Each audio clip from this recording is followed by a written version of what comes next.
I have considered the defense counsel's request for a further summation examination of the jury, and I have determined that the court must uphold the defense's judicial right to this procedure. Hello, prosecutors and perverts. My name is TV Sky. Why did I call you perverts? That's a bad thing to call a person. Welcome back to... I should plan these intros out before I do them. Welcome back to the Great Ace Attorney. We're in the middle of a trial, and it's once again been like a day or two since I last recorded this, so here's hoping I can remember the voices that I gave to the characters. So, counsel, you will now proceed with your second summation examination. I presume the jury is ready, Mr. Foreman? We are, my lord. Very good. In that case, I must ask each of you now to state clearly and concisely for the court the grounds on which you find the defendant guilty of this crime.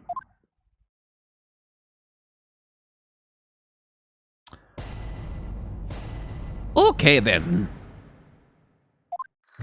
The keys left behind evidence at the scene, didn't it? There's 3 books of this. If there was some novel alternative explanation about how the victim was stabbed, I might reconsider. Novel. Even if the woman was throwing books, it can't be related to this crime if the window was closed, can it? Dear me, it was only a little book, hardly life-threatening, even with a direct hit. Look, I just want to get this over with. If I don't bring home some pay tonight, I'll be in a tidy bit of trouble. Come to think of it, we had a fire at home a while ago. He gave me the sneezes. You should really take this more seriously, dude. Yes, well, considerably more tangible arguments for all members of the jury this time around, it seems. With one notable exception, of course. My learned student friend was unable to find fault in the previous witness testimony. So, the court must accept the fact that it was indeed the accused seen fleeing from the scene. And, moreover, no one else was even at the scene to commit the crime. Well, if the eyewitnesses are correct, it would seem as if the conclusion is somewhat set in stone. I fail to see how it can be argued any other way. That means, I'm afraid, that during this summation examination, it is essential that you establish some other tangible explanation for the facts. But how? What would even constitute a tangible explanation here? Isn't it obvious? Who stabbed the woman, and how? Those 2 details are all you need provide. Simply give us a name and the method by which the attack was conducted. And there I was thinking this might be hard. But Mr. Naruhodo, you have to do it, otherwise this really will be where the trial ends. No pressure then. That's quite enough preamble. Proceed with the summation examination, please. Thanks for the help, though, Fenseek. That's very kind of you. I assume you're prepared, counsel? Oh, yes, my lord. All right, Renosuke, focus your mind now.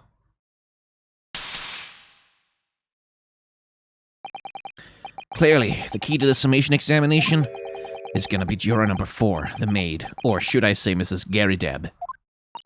We have a book that disappeared from the Garrideb's house on the evening of the incident, and the 4th book found in the victim's hand. There must be a way to link the 2. Yeah, that's what we have to find. Oh no, it's not that she threw the knife at her husband and it flew out the window and hit the victim? Oh, that would be bad. Using every technique I've learned in my short career so far. Whatever it takes. Don't forget to keep an eye on Mrs. Garrideb and how she reacts, even to things other people say. Oh, yes.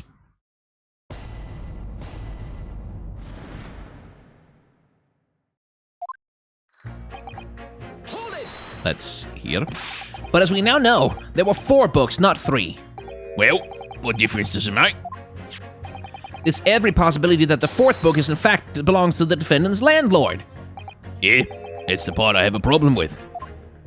Sorry? Well, at the point the woman was stabbed, this landlord fellow was at home, wasn't he? Enjoying a fiery scrap with his wife or something, you said. But that's not exactly how I put it, no. Well, anyway, the point is, the fella and his wife were somewhere else when it happened. I think that's what you call a strong alibi. So it couldn't have been the landlord who did it, which only leaves the Nipponese fellow. Honestly, I can't see what all this palaver is about. It's a done deal, isn't it? I suppose it is, since I've nothing witty left to say. Do you ever have anything witty to say, Ryunosuke? So, you might be willing to change your decision, you mean? Oh my, such delight on your face. But I'm afraid I shan't be swayed by emotion. Despite what you may think of me, I'm a very modern, metropolitan, and rational woman. That's great. If one reads the morning papers, it's all forgotten by tea time, isn't it? So why read them in the first place? I mean, frankly, I would recommend not paying too close attention to, like, the 24-hour news cycle, just for your mental health, but I don't know if that applied quite as much in the late 1800s, early 1900s. Anyway, I really like her character design. Like, I really, like, we have these big expressive eyes, we have that sort of Princess Peach-like sort of kissy mouth. It gives her sort of a permanently surprised, slightly credulous look, but it's also very cute and appealing. Like, it's just a good, like, nice little design that doesn't rely on quite the typical sort of attractiveness tropes that female characters are designed after. Not that she's not pretty, but you know what I mean. You see, modern, metropolitan, and rational thinking, wouldn't you say? And not at all extreme. As I see it, an overwhelmingly suspicious Japanese man has been implicated by overwhelmingly strong testimony. So despite one or two minor puzzlements, I do declare that the man is overwhelmingly guilty. Modern, metropolitan, and rational logic, wouldn't you say? Overwhelmingly. But us modern gals are always delighted to embrace new fads, you know. So I'd be only too happy to consider an exciting new theory if you come up with one. I'd be happy to do that too, if only I could. Let's do our very best not to disappoint the modern and metropolitan young lady. Right. I'm glad you omitted rational there.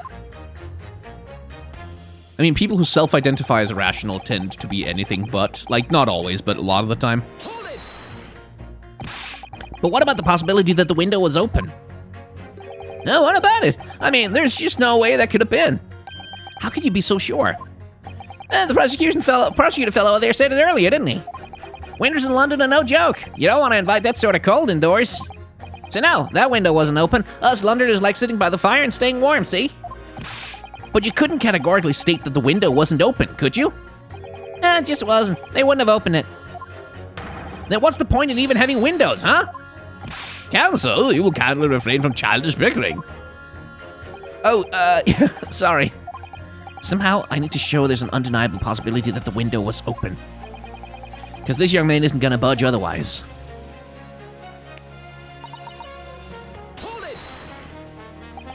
But the little book was on fire at the time, was it not? With flames of love, I'll have you know. There's really no such thing as a loving incendiary bomb. Well, he brought it upon himself. It's playing with fire to betray a fiery love. Isn't it? Well, did you agree? Oh, well, any kind of betrayal is certainly a bad thing, yes? But I think the argument might have arisen out of your misunderstanding, Mrs. Garrideb.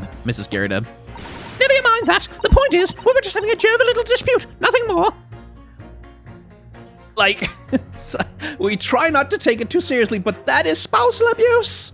Like, that's domestic abuse you're talking about there, lady. Like, oh, we were just having an argument. No, you were physically assaulting the man. Jesus.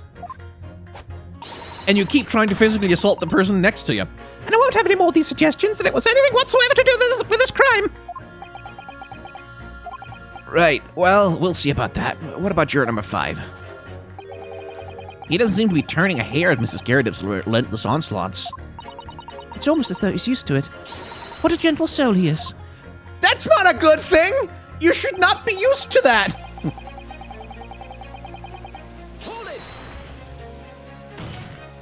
You just want to get this over with? How can you sit there and say something like that? The man's future is at stake here. Well, him and me both then, like I said before. What? I tell you already, I'm a day laborer, aren't I? If I don't bring home some Reddies with me tonight, you'll find me floating face down in the Thames tomorrow morning. What? You heard me. My missus ain't one to mess about you now. She can be fierce, you believe me. Another shining example of marital bliss, then.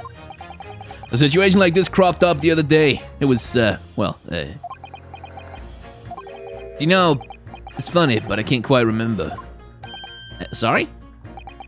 That's too frightening, this is the thing. Must have blocked it out. Helpful. I wonder if Mr. Beat will ever be dragged into the Thames by his scarf.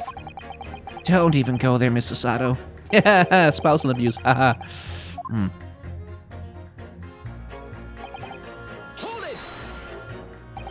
Does that have anything to do with your decision about the defendant's culpability in this case?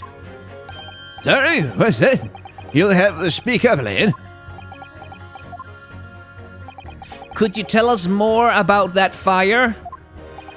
It was last winter. My grandchildren baked me a lovely cake on my birthday. 75 candles on the top it did. What a sight to behold it was. You put candles on a cake? What was it some kind of devil worship? Of course not. It was an angel cake. To celebrate my birthday, obviously. It seems that's a common custom here in Great Britain, as to Naruhodo. Anyway, I misted all my puff to blow them out. Only I must have blown wrong somehow. The flames didn't go out, but candles went flying all over the room. The furniture caught and everything went up. The whole place filled with smoke. Definitely sounds like devil worship to me. And by the sneezes, I presume you mean a cold. But how did you catch a cold from a fire? What a fiasco it was. The grandchildren, bless them, threw water over me as they tried to put out the flames. And then, because the whole room had filled up with smoke, of course, we had to open all the windows to clear it. The windows. The biting winter air rushed over me like the devil dancing on my grave, it did. I caught a terrible cold from it. It put me in the hospital for a while. I won't forget that birthday in a hurry. I knew it was devil worship all along. I think in this case he would be referring to... I'm going on a limb a little bit here because I'm not super familiar with it, but I believe in sort of traditional Japanese Shinto practices, if you want to summon a demon, or like you want to like worship them or like give them offerings in return for favors, like that kind of thing, that would be a thing where you put candles, like they associate that with it. I think that's why Ryunosuke is so set on like candles on a cake must be devil worship. Like I think that's the association that he's got. That like such a practice would be more associated with that for him, whereas for us it's just festive and fun. Love to play with fire on my birthday. We need to demonstrate who, apart from Mr. Nutsmith, could have attacked the young woman on the street, as well as how he or she could have done it. Yeah, but once again, the jurors' statements are full of personal prejudice. A lot of them seem convinced they're right, even in the face of logical arguments to the contrary. Oh, have you met? Like, never go on Twitter, Naruhodo. Like, you won't get the chance. And you should thank your lucky stars for that. But never go on Twitter. Don't do it. Don't do it. I think you're going to need to pit them against each other to force them to accept an alternative explanation. Yeah. I don't necessarily need to find contradictions between their assertions. Just a connection might do the trick. All right, I'll see what I can do. If anything stands out, I'll go in for a strike. Well, I already know, because it's the Windows thing. We need to convince him that... Oh, shit, fuck. I went past. No.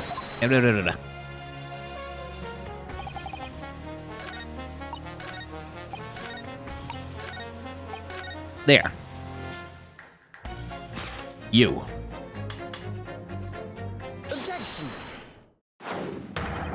These two juror statements are clearly contradict one another. They do? How exactly, Castle? Don't point at me again. I told you it wasn't me. What is it? What you say? Speak up, lad. Speak up. Juror number 3. Do you see? Oh, me? See what, sir? Did you hear juror number 6's accounts of his birthday celebrations last year? It seems, despite being a Londoner, he once opened his windows in the middle of winter. Well, yeah, of course, because it was an emergency. I mean, obviously, if the room was filled with smoke from a fire, then you'd be mad not to open the... Oh! Exactly. On the day in question, at the time of the incident, there was a fire in the Garadeb household. And Mr. Garadeb had the following to say about it. The whole place filled with smoke. Oh, my hat! Excuse me. Juror number 4, do you have something to say about that? Mrs. Garadeb! Oh, dearie me! What is the meaning of this? How dare you implying that I'm hiding who I really am? It's imperative that you confirm something for the court. So please, it's time to drop the pretense now. What is it? When the fire started in your house that day, did you or your husband open the window? I beg your pardon? What are you insinuating? The room would have been thick with smoke after the carpet and bookcase caught fire as they did. In a situation like that, it's inconceivable that you wouldn't have opened the window. And what if we did? Oh, all right then. Yes, you're right. My husband was frantically trying to open the window, which can't have been easy since I continued to give him a justly deserved book battering. Even though your house was on fire? Oh, you never stop throwing until the anger subsides. It would be terribly bad for the nerves to do otherwise. Fucking hell. Late woman. Motherfucker. Like, good lord. Of course. I should have realized. That's a significant step forward, Mr. Naruhodo. You've managed to establish that the window was open. We simply must have that added to Mrs. Garrett's formal statement.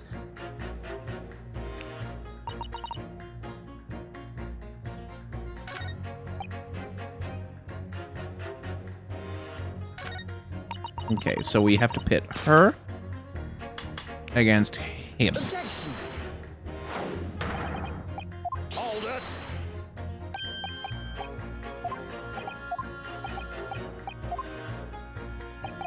Okay, so that one didn't work? Why not? I don't really go through, like, the failure states, because, like, I always kind of assume they're going to get them more than once.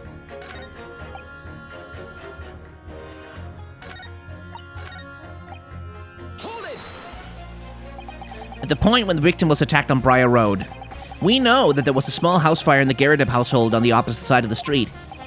Well, yeah, it certainly seems that way. And on account of the smoke, I imagine they would have had the windows wide open in spite of the cold.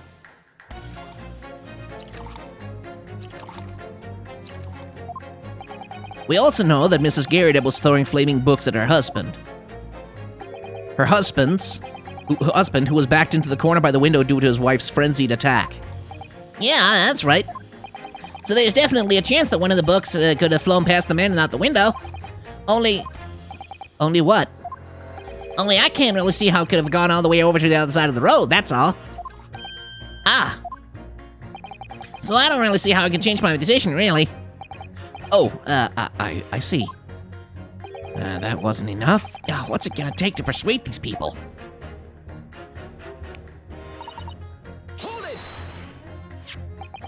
The fourth book found at the scene of the crime shows very obvious signs of fire damage. And the title of the book is The Lion's Pride. The same title, in fact, as the book that Mr. Garrett told us he had been reading. Well, I really couldn't say. On the day in question, did you or did you not throw at your husband the copy of The Lion's Pride that he had been reading? I did. It was the first thing I could lay my hands on, so I hurled it straight at him. And now you come to mention it, yes. He was rather really enjoying reading it, you're right. Why did you not reveal this information to the court from the outset? Because I couldn't, you insolent little man. I didn't remember. At times like that, you pick up and throw whatever you can lay your hands on as well, you know. No, I don't. I really don't know. I barely noticed I was throwing a book, much less the title of it. Excuse me. What is it, juror number 5? You know something? I remember what it was. The memory had blocked out. Ah. I was listening to what this granny was saying. Brought it all flooding back. Who are you calling a granny, you trick devil? I'm Mrs. Garrett, or the maid, I'll have you know. The man doesn't even flinch. Please tell me that's not because he's so used to being hit all the time. Yeah, it's a little awful, actually. It was about 2 weeks ago now. I just got back home after work, I put my hand in my pocket for the wages I just earned that day and I nearly died. It was a hole. Every last penny had dropped out. Oh dear, what a disaster. Yeah, you haven't heard the half of it, boy. Oh? The wife was cutting up some chicken at the time. I can hardly get the words out, but I told her straight. I've lost a day's wages, love. Next thing I knew, the blade was whistling past my ears, stuck in the wall next to me it did. About an inch deep. No words, just terror. Yeah, that's attempted murder! I could smell it then, you know, that god-awful stench of the Thames. I sure was gonna end up face down in the muddy banks that night, I can tell you. Now, that's a real disaster, isn't it? I'll never use the word lightly again. Anyway, the point I'm trying to make is this. When women lose their rag, they'll throw anything at you. Knives, hatchets, hammers, you name it. Mr. Naruhodo, you mustn't think that all women are so short-tempered and unrefined. No, I wasn't thinking that. Throwing household objects at people is, well, it's so uncivilized. At least attack with honor. Use a bow or the like. What? Attack? Who are you gonna attack? Oh, never mind. Anyway, this man's words could be rather significant, I think. All right, we'll come back to the bow and arrow thing later, if I dare. But, oh, wow, sure is a lot of domestic abuse.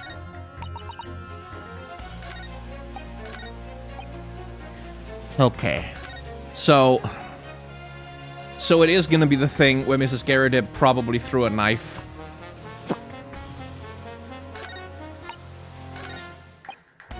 My God. Am I going to have to do that one? Am I going to have to pit?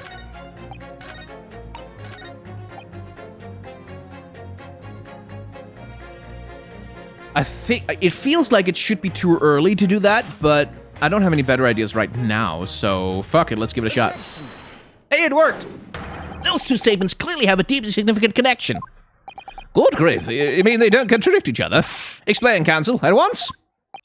Juror number 2, do you think that perhaps that this could be one such novel alternative?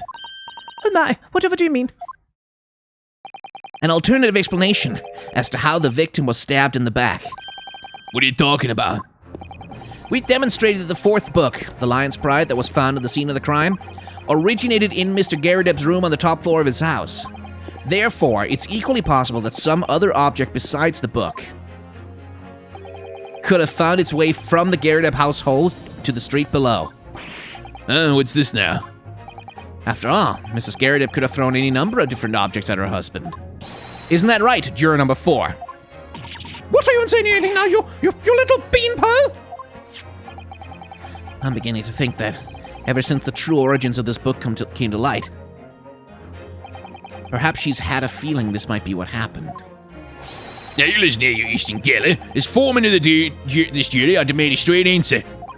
You give us this yarn about some other object making its way out of the house, but what? What was it? I'm really taking a big gamble here. That was a bold accusation to make, but I haven't any real evidence to back it up. But I'm certain that at the very least this warrants further investigation. All right, Mr. Foreman, I'll try to explain the defense's theory. The other object that found its way from the Garrideb household to the scene of the crime was... Take that! Juror number 4, Mrs. Garrideb. What now? I must apologize in advance for this. But I need you to confirm something else for the court. This knife. Have you ever seen this knife before? Good lord, counsel, what on earth are you doing? That's the weapon that was launched into the victim's back, man.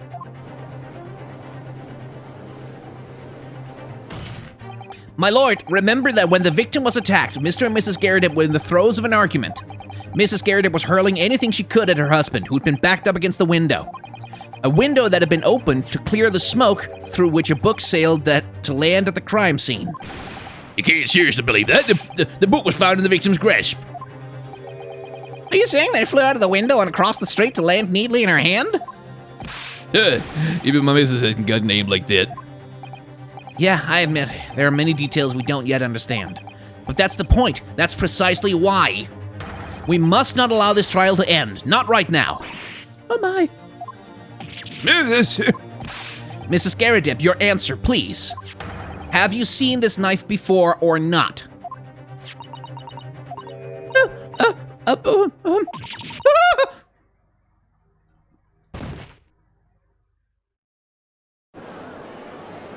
We might need a new juror. Lord! Oh, no. Oops, I thought it was the foreman. I wish to change my decision.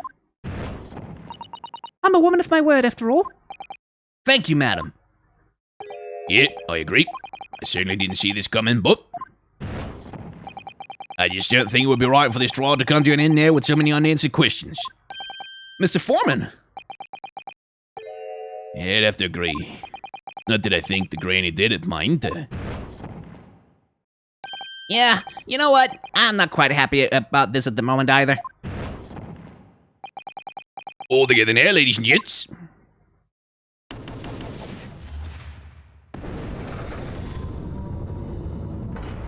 Ta-da! I like these little interrogations. We did it. Oh, congratulations, Mr. Naruhodo. So, as a result of the defense's summation examination, a number of jurors' leanings have changed. 2 jurors call guilty, against 4 now calling innocent. Accordingly, the opinion of this court is divided. And this trial will continue. Well then. I wonder how annoyed Fenseeks is at that. I don't think he's annoyed at all.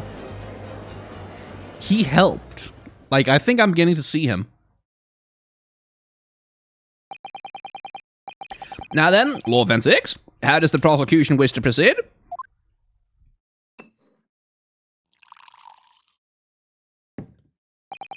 This trial is rapidly descending into a farce. I just noticed the Grim Reaper on his wine bottle, of course. Like a corked wine, the first few sips are bitter enough. But what follows is so repugnant it's good for nothing save the gutter. If I may, Lord Fenseeks, the defense has just put forward a credible alternative explanation for what happened. Credible? Is that your considered opinion, Mr. Foreman? The defense's argument is a joke to which I barely know how to respond. But let me start by insisting that you must all familiarize yourself better with the relative positions of those places being discussed. What do you mean by that? What's his angle this time? Well, it's the other side of the goddamn street, isn't it? It should already be more than apparent that between the crime scene and the Garridev household runs a rather wide street, Briar Road. Which means that the distance from the Garridev's house to the scene is some, 15 yards. Let me see. 15 yards. That's around 14 meters. 14 meters? Oh, that's a little farther than I'd imagine. Yeah, but they are on the 3rd floor, so it's like, it's not exactly out of the realm of possibility. And, as you ladies and gentlemen of the jury rightly noted having portentous significance, the 4th book was found in the victim's clutches. In other words, the smoldering book wantonly hurled by the lady of the house traveled some 15 yards, to land on the opposite side of the road, neatly between the collapsed victim's finger and thumb. Is that your final conclusion, my learned and deluded friend? And did the jackknife follow a near-identical trajectory to plunge into the middle of the victim's back? This fantasy is somewhat stretching the notion of having a bad day for the victim, I think. Even those pathetic serialized detective stories have more believable plots.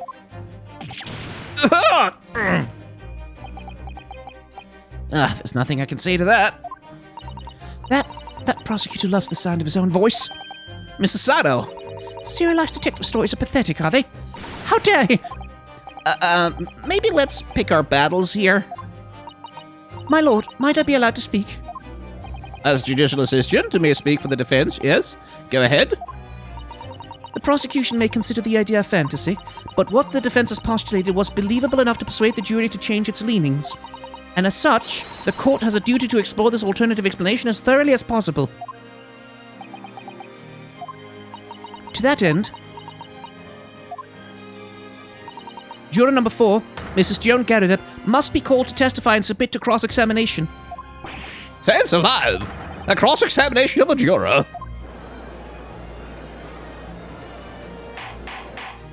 Order! Order! Order! Well, this is highly regular. It's unprecedented for a member of the jury to be summoned to the witness stand. Objection! I love him. He's so extra. Like, if only he wasn't like... Okay, so the racist bit, right? All the characters in this game are pretty racist. Like, they constantly display, like, just sort of casual xenophobia and, like, disregard for Easterners and, like, foreigners. And, like, that's accurate to modern-day Britain, but it's also accurate to the time period. And you kind of... You do have to read it a little bit in that context. Not that makes it okay at all. Fuck him. But it is a thing of, like... Right, like, that's... It would be less believable to the character if they didn't have those unpleasant sort of racial stereotypes, because, like, everyone did. And the game is about this. Like, the game is about that alienation that, like, Ryunosuke and Susato feel. And that, like, especially this case with poor Mr. Natsume, the alienation that he feels in British society, and, like, the suspicion that he's cast under, just because, first of all, he's foreign, and second of all, because he feels alienated from people, he stays away from them and keeps to himself and lives in a small room and sort of obsessively reads books, and people go, oh, he's weird. And so he becomes more alienated from them, and they suspect him, and that's why he's on trial right now. It's because, oh, yeah, foreigner, yeah, sure, they kill people, don't they? Like, that's why. So, like, the game is about this thing. Which is why it's there. So when I call this dude a racist asshole, yeah, like that doesn't mean he's not a good character. It just means he's a character who's a pretty good character who also happens to be an asshole who's racist. You know, both things at the same time. Anyway, and the necessary. Law 6. There are already witnesses in the stand whose testimony the defense may further cross-examine. If my learned friend's farcical theory has any truth in it, then both a burning book and a jackknife must have flown through the sky before this couple's eyes. And we must assume they will be able to testify accordingly. Well, what say you, witnesses?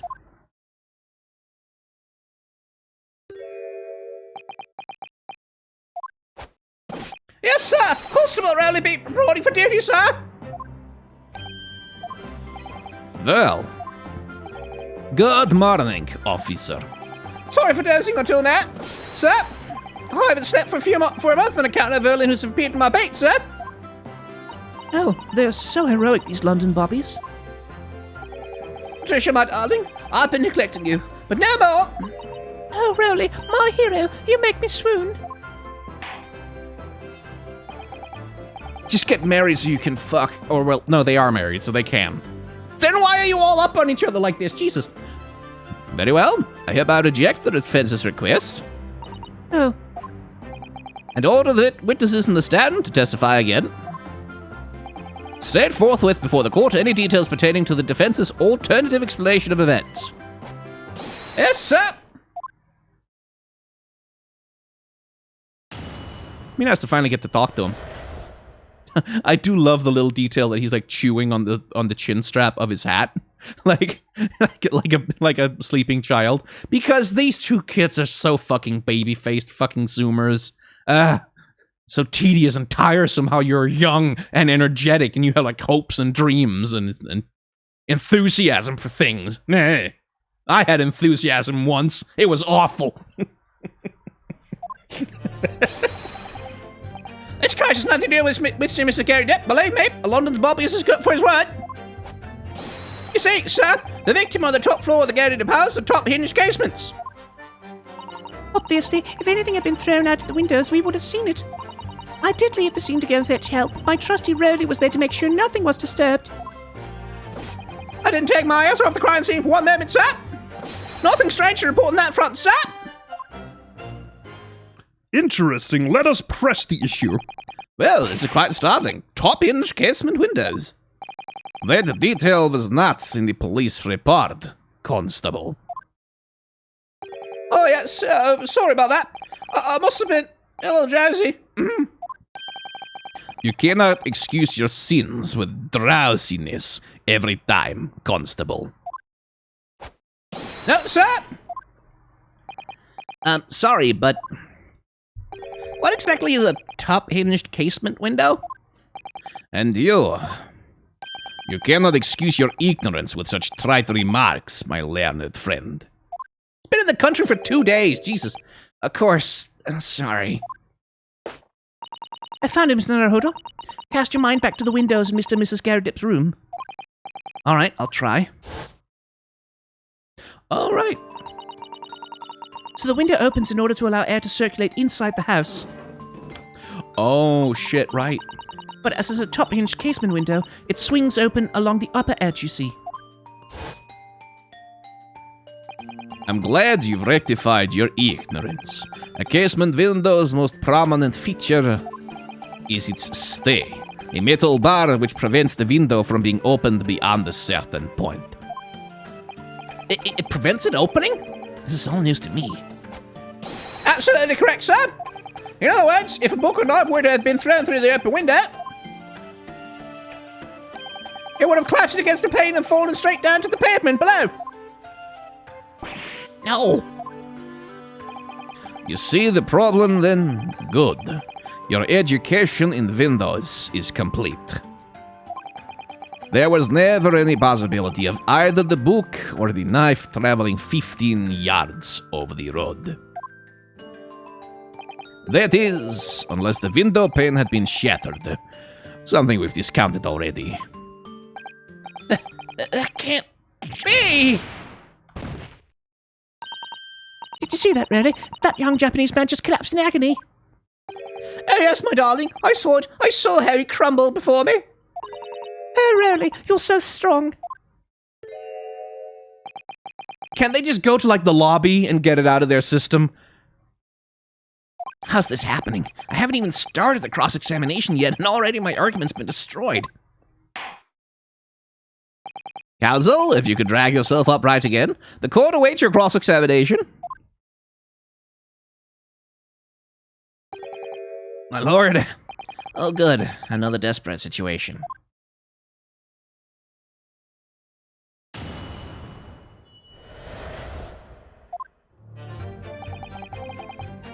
Hold it! Nothing to do but press. How can you say that for certain? Very good question, sir. And the answer is this. He has a note of founding principles of the force written on it as a reminder to all his policemen of our sworn duty. He showed us that before, didn't he? Did he? I can't say I remember. Patrol the streets of London town and uphold the peace of the common man. It's what the job's all about. And that's why I can stand here today beside my long-suffering wife and tell you a Bobby's good for his word. While rubbing my tired eyes, admittedly. Sir? Oh, really? You're so manly. Of course I am, my darling Patricia. Oh, Pat. Oh, really? Oh my god. No, none of this is what I meant. I meant, how can you say for certain this case has nothing to do with Mr. and Mrs. Garrideb? Oh, I see, sir. You could have said so earlier, sir. Yeah, well, so could you answer the question? That was a waste of time then. Absolutely, sir. I'll answer it to the fullest of my abilities, sir. It's a surprise and reason why Mr. and Mrs. Garrideb's domestic dispute can't be related to this case. But before I get into that, sir, just one thing. Yes? I very much like you and all your countrymen to understand the great British institution of Scotland Yard. So I hope you'll take back some tales of us London poppies and how we upheld our guiding principles. I wasn't planning on going back just yet. I've only just arrived here. So to that end, sir, I'll be happy to lend you my warrant card for your perusal. But must warn you, you won't be able to get through without shedding a few tears. Thank you. I'll try. Well. Ding, ding, ding, ding, ding, ding, ding, ding, ding. Number 1, a policeman will strive to preserve peace within his allotted beat. Peace being often like removing homeless people from the streets, but with violence, which is fun. A patrolling officer is expected to walk 20 miles around his beat every day for the furtherance of community relations. Any crimes fall under the jurisdiction of the beat in which they are discovered. When a crime is discovered on his beat, a policeman must assist with the initial investigations and help detectives. Okay, so this is gonna be important fucking somehow. Hold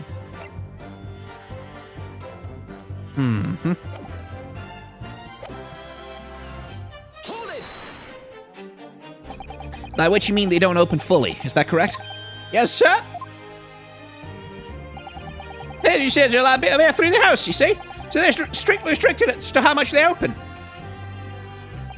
And therefore, anything thrown out of the window from inside the room would simply strike the pane and fall to the street directly below.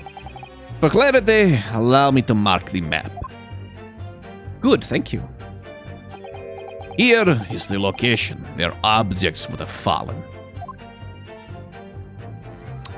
Well, maybe we just changed the location of the murder then. Yes, directly opposite the scene of the crime on the other side of the rather wide road. Would it have been so hard for somebody to mention all this top-hinged casement thing before? Well, I have another question for you, Constable. What would that be, sir? How do you even know? Why would you have any idea what sort of windows Mr. and Mrs. Garrett's house is furnished with? Well, sir, it's very simple.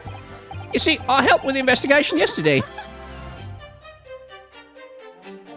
Are you just gonna, like, slobber all over your husband again when I do this? Oh, God. Excuse me. Do you have something to add, Mrs. Pete? Oh, sorry. Oh, you look, well, delighted. Is there some particular reason for that? Oh, I was just remembering that's all. We really were so lucky. Lucky? What do you mean? Well, of course, I feel terrible for the poor woman who was attacked. Don't misunderstand me, please. But we were just so lucky it didn't happen on Rayleigh's beat.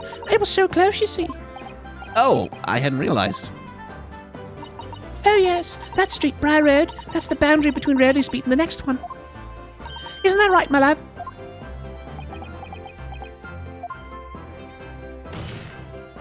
They moved the fucking body.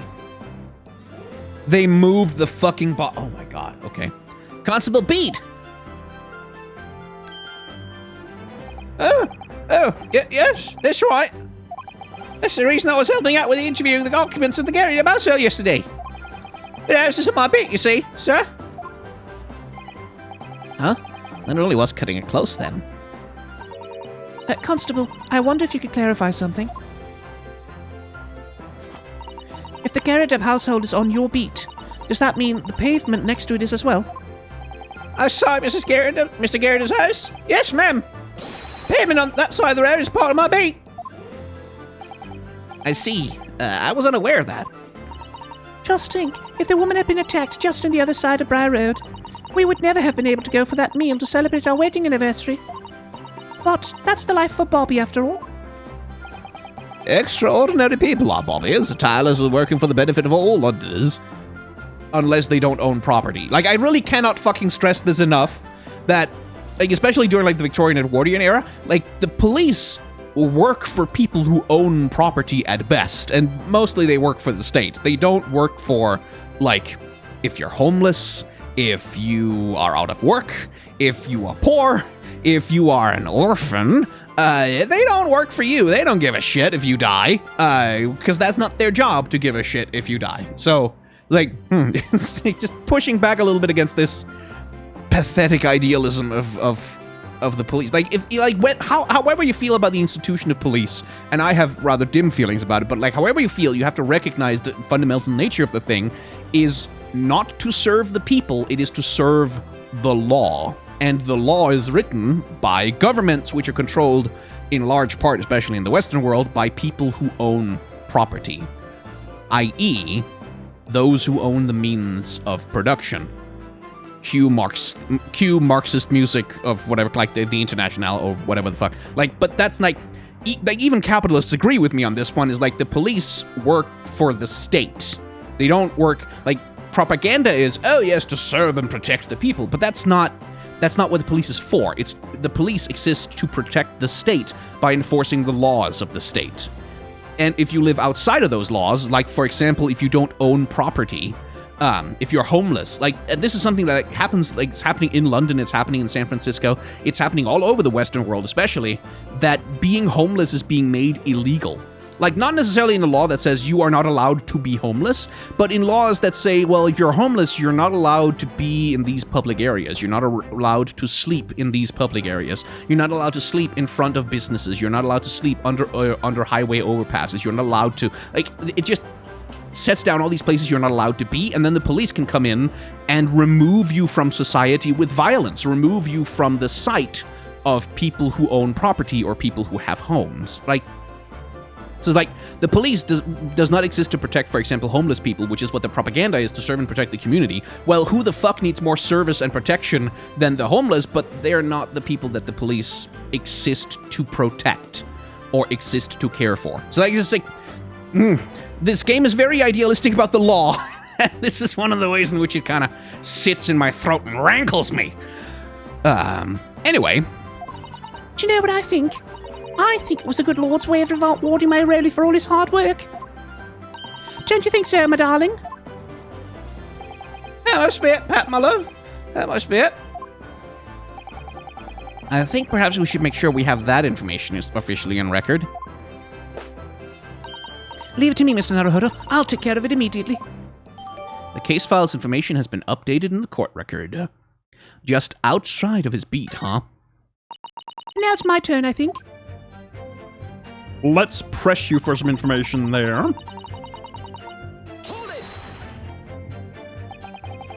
But according to my notes here, the sun had gone down already and it was dark.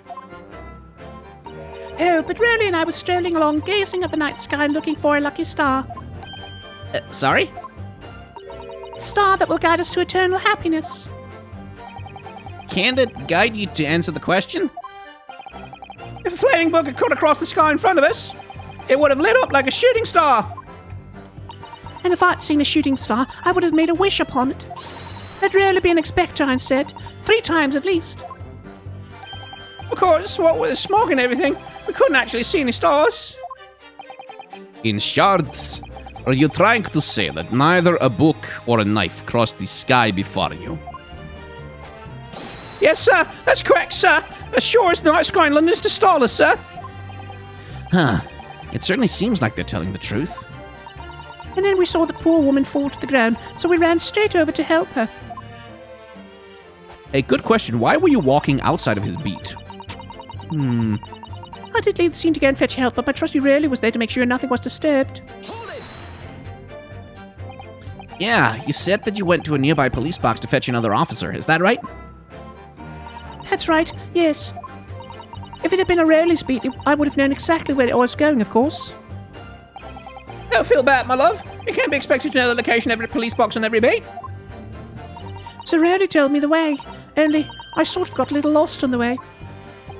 Patricia, my darling, that's why I love you. Your terrible sense of direction is bewitching to me. Oh, Pat. Oh, Rowley. My fucking God! Shut up!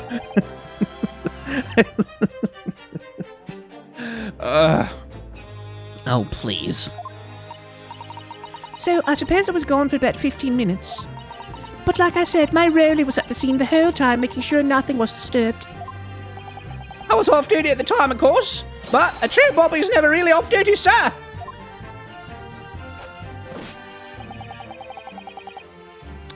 Didn't take your eye off the crime scene for one moment, huh? You were face down in the snow, kiddo. Nothing to report? That's correct, sir. I had my eyes wide open the entire time, never looked away for a second. No one else approached the scene, and nothing was removed from it. I can swear to that on the yard's honour, sir. Really? That seems a little strange. Beg your pardon, sir. Strange, sir. Seems altogether regular to me. Well, this burnt copy of The Lion's Pride was originally in the Garrideb household.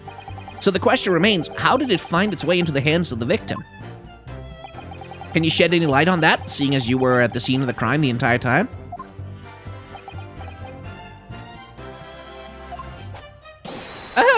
It'll be a different copy, sir. One that just happened to be burned as well. Even if that were possible, why would the victim have been gripping a book like that in her hand? As we can see from this photographic print, she had a bag over her shoulder. Well, sir, that book was in the lady's hand from the moment we arrived at the scene. Is that so? There's something about this statement that's not sitting right with me. Two mysteries of how the knife ended up in her back and how that book ended up in her hand. I think... yeah, the book flew out the window, she bent down to pick it up, and as she was bending down, the knife followed, and then... oh, Jesus. There must be some common thread between them. Is this just gonna be another fucking tragedy? Can I ask you something? Please, Mr. Lawyer, sir? Oh, yes, of course. What is it? You're doubting us, aren't you? I can tell. What? I wasn't really, I mean, what's she doing? Please, just because I'm a woman, it doesn't make my testimony any less valuable. You might just see me as the wife of a policeman, but I'm a woman of my word, I am. I really don't remember ever suggesting that I doubted you. No excuses. I don't want to hear it. My voice would be heard. My lord, will you let me speak, won't you? Yes, Mrs. Beat, I will allow you to supplement your testimony if you so desire. Sometimes the path of least resistance is the sage one. That was a very loud mutter. I heard that. That Japanese man thinks a policeman's wife's word counts for nothing, does he? Well, watch out, sir. I might let you get away with something like that, but my rarely won't. Duly noted, Mrs. Beat. Please, I humbly ask you to continue. What could she possibly be about to say, I wonder? I know what I saw. My eyes never let me down. My sense of direction is a little off sometimes, though. I guess we have to press it. Mrs. Beat, nobody's questioning what you've told us. I saw it. I did. That evening I saw it clearly. That little Eastern man with the whiskers and a funny curved back, slinking away from the scene. And I know what I didn't see as well. I didn't see any flaming books or knives flying through the sky. All very clear. You also mentioned something about having a poor sense of direction. Oh, yes, well, that's a little embarrassing, really. I'm always ending up the wrong place when I've made arrangements to meet Rowley. He gets ever so cross. Does he now? Excuse me. Constable Beats, is there a problem?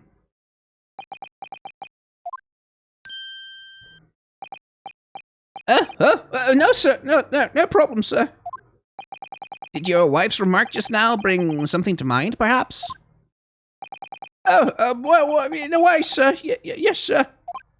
I was just remembering that the same thing happened that evening, that's all. You mean Mrs. Beat lost her way on the night of the incident?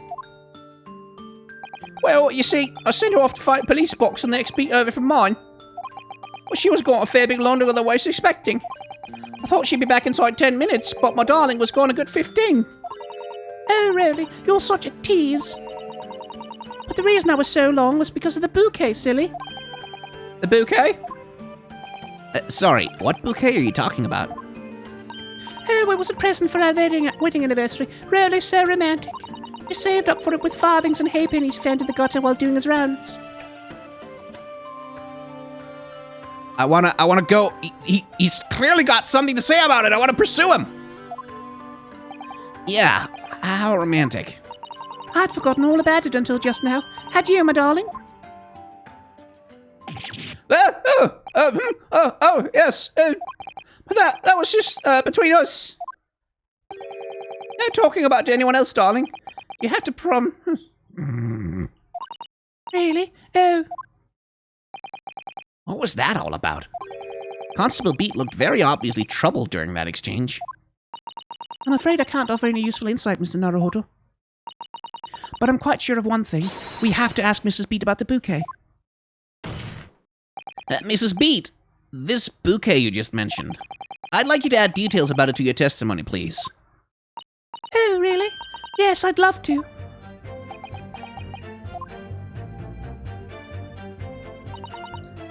What happened is, I dropped my bouquet and ended up losing my way for a while. Your bouquet? I don't know where this is going, but you mean you dropped the bouquet at the scene of the crime? Yes, that's right. Oh, I was so upset. When we ran over and saw it was a woman with a knife in her back, I was so shocked I dropped the bouquet Rhoda gave me. It was in a dark spot where the streetlights weren't casting any light, so I didn't notice at first. And then you went to the police box to report it to the policeman whose beat it was on? Yes, and I came back to the scene together with the other constable, you see. That's when I spotted my bouquet again, but the funny thing was, when I went to pick it up, it was nowhere near the victim's body at all. In case you need reminding, Mrs. B, the victim is not deceased. I was all flustered for a moment before I heard a voice calling to me from the other side of the road. Your husband, presumably. That's right, silly me. I'd gone over to the wrong side of the street. Although, I'm going to blame it on the bouquet this time. I can't think how it got there, I really can't. So the bouquet somehow moved from one side of Briar Road to the opposite. Curious indeed. Isn't it? But the worst of it is, I forgot to pick the bouquet up again when we left the scene. That beautiful rose Rolly bought me, with that change from the gutter he spent so long collecting. By bouquet, do you perhaps mean this sorry solitary rose? Oh! Yes, that's it. That's the bouquet Rolly brought me for our anniversary, with odd bits of change he found in the gutter. Maybe just call it a rose. Tell us, Wolfensix, where did you come by this flower? According to the report by the police officer in charge of crime scene investigation, it was found on the edge of the pavement in front of the Garadep household. In front of the Garadep's house? Although it wasn't noticed until the morning, as it lay where the street lamps cast no light. It was believed to be of no relevance to the case since it was found on the opposite side of the thoroughfare. Oh, thank you, sir. Thank you. Could I have it back now, please? No, I think for good measure, this rose should be added to the court record as evidence. Oh. Yeah. My. Isn't that an interesting detail? Rowley moved the body to the other side of the road because he was so fucking tired and he just wanted to have an anniversary with his wife. But it's a symbol of our love. I want it back after the trial, do you hear me? I want it back. Good grief, rest assured that I shall do my very best not to forget, Mrs. Beat.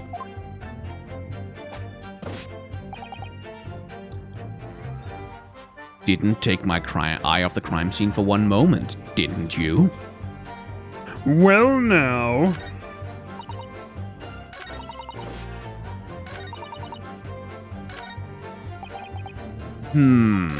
Okay, so do I present something now, or do I guess I just press the last statement. Nothing to report? That's correct, sir. Her eyes wide open the entire time. Never looked away for a second. No one has approached the scene, and nothing was removed from it. I can swear to that on the yard's honor, sir.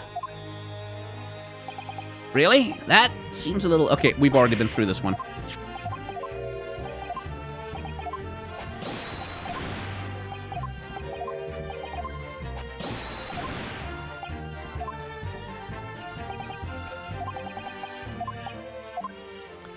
Okay, so I need to find... The whole idea of an invisible attacker has been troubling me all along.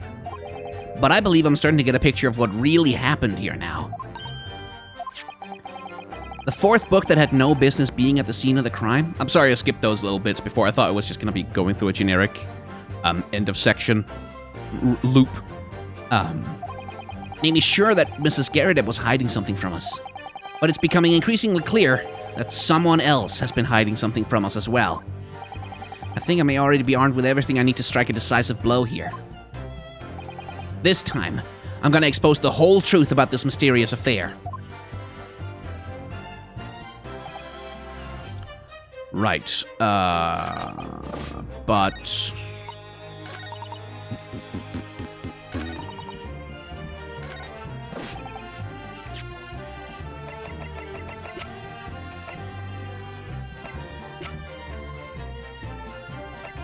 What the hell do I present on this, then? What the hell do I present on anything? See, because we know what happened, right? Like, we know, okay, he moved the body to the other side of the road so that it would be outside of his beat, so that he wouldn't have to be the lead investigator on the damn thing, so he could have a break for once in his life, which, you know, fair enough, to a certain extent. But what do we present, and where do we present it?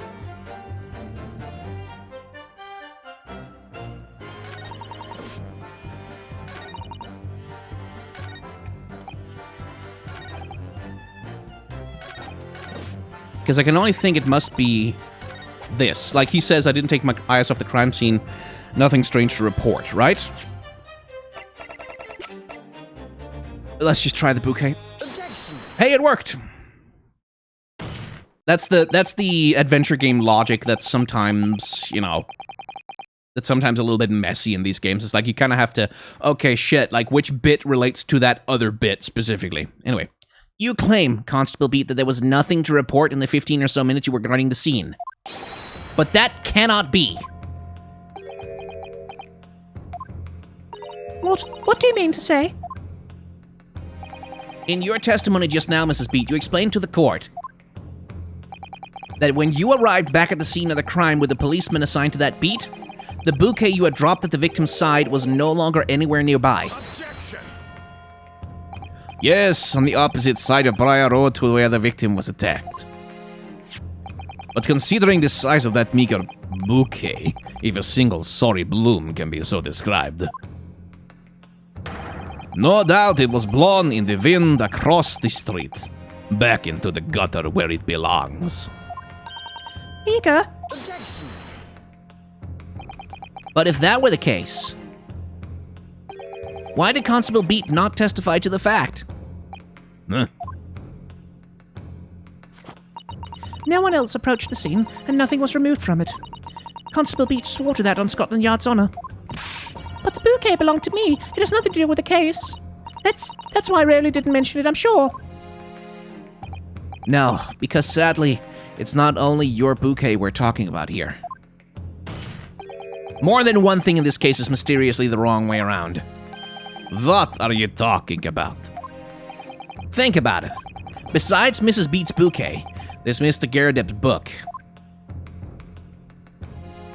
Mr. Garrideb's copy of The Lion's Pride, which was thrown out of the window by his wife,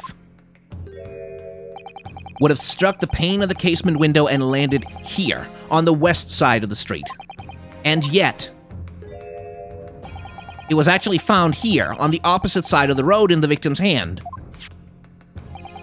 Meanwhile, according to the testimony we've heard, Mrs. Beat's bouquet should have been dropped here, at the scene of the crime on the east side of the street. But in fact, it was actually found here, on the opposite side of the road in front of Mr. and Mrs. Garrideb's house.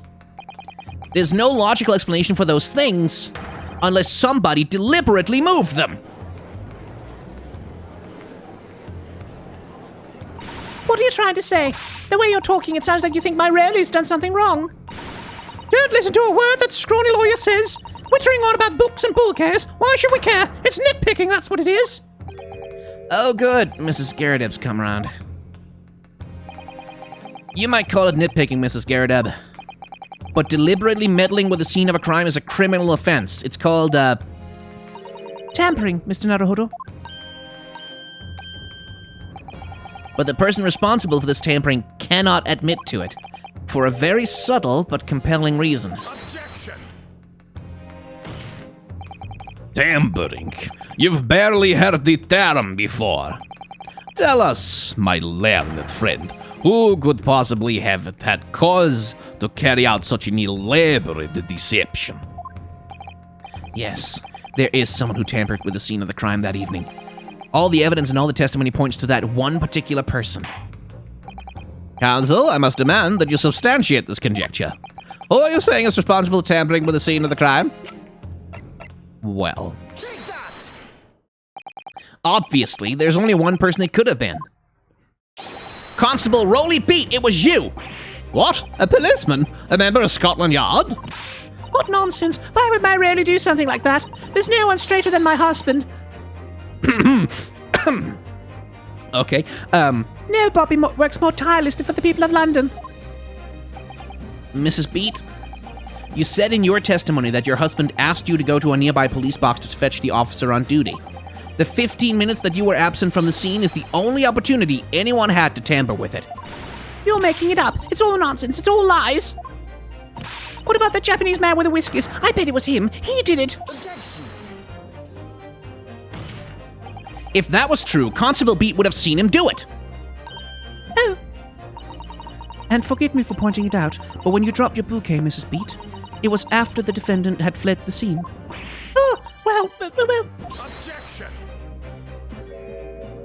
First, you make accusations about the landlord and his wife.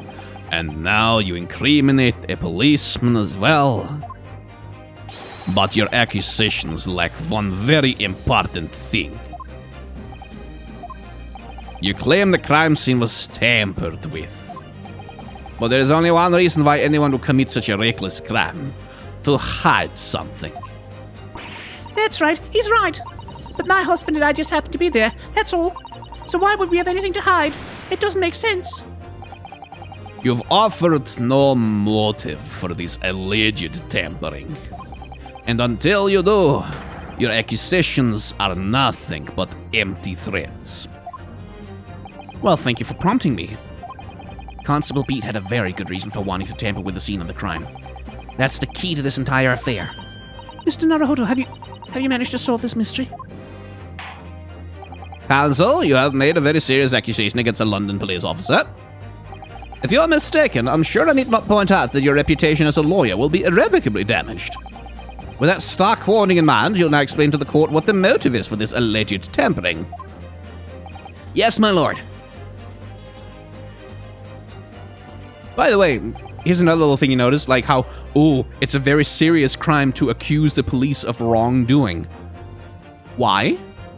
Why is that more serious than accusing anyone else of wrongdoing? Like, why is it more serious to accuse a policeman of committing a crime or doing something wrong than it is to accuse any other person of it? And the answer there is that, again, the police are stand-in for the state, and so they need to be lionized. Like, the state lionizes policemen. It lionizes policemen the same way that it lionizes the military. Oh, they're men and women in uniform. They're servants of the law. There's like the greatest, most moral, upstanding people on the face of the earth. They're good people who put their lives on the line to protect you, and you should not dare to question their integrity, you petty civilian. And it's a propaganda thing. But if you think about it reasonably, like with any bit of logic in your brain, there's no reason whatsoever why it should be more serious to accuse a policeman of wrongdoing than to accuse anyone else. Everyone is equal under the law, right? Everyone is equal under the law. So surely it's the same thing. We're all equal under the law. Except not so much when it comes to the police, as it turns out.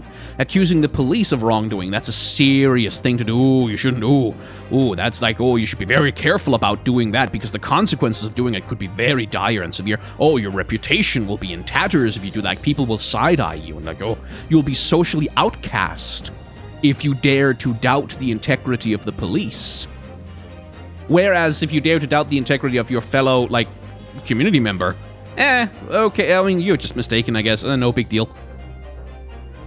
It's propaganda. Like, if you listen to leftist circles, you'll hear it referred to as such, propaganda. It's propaganda that's meant to insulate the police from accountability. And you can see that work here. And, like, again, this is not really me criticizing the game doing this, because that's just realistic. Like, yeah, like, that is what would happen if you accused a policeman of a crime, even though it shouldn't. Constable Beat's motives for tampering with the crime scene was to hide where the victim fell. Where the victim fell to the ground. That is what this Bobby had to cover up at all costs. What? Where the victim fell? You mean where she was attacked? What are you talking about? We told you at the very start, didn't we? On the pavement of Briar Road. We saw it happen, remember? It was right here, as if anyone it didn't already know. That's certainly what everybody's been led to believe. But in fact, that isn't where the victim was stabbed at all. What? What?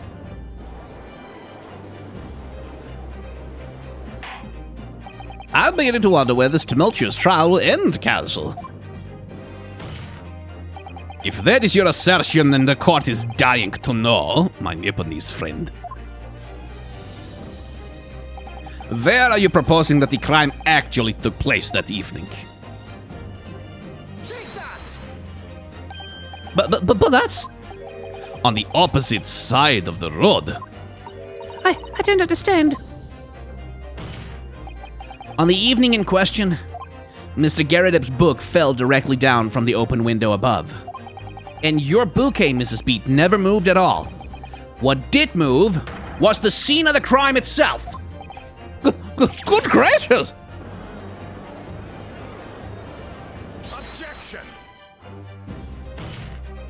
Perhaps you haven't been listening to the ample testimony the court has heard. But these witnesses both saw the moment the attack took place. That's right. I saw it with my own eyes. It was 5 o'clock in the evening and already dark. There was the typical London fog on the ground. When you saw the incident unfold and ran to the victim's aid, that was actually on the west side of Briar Road.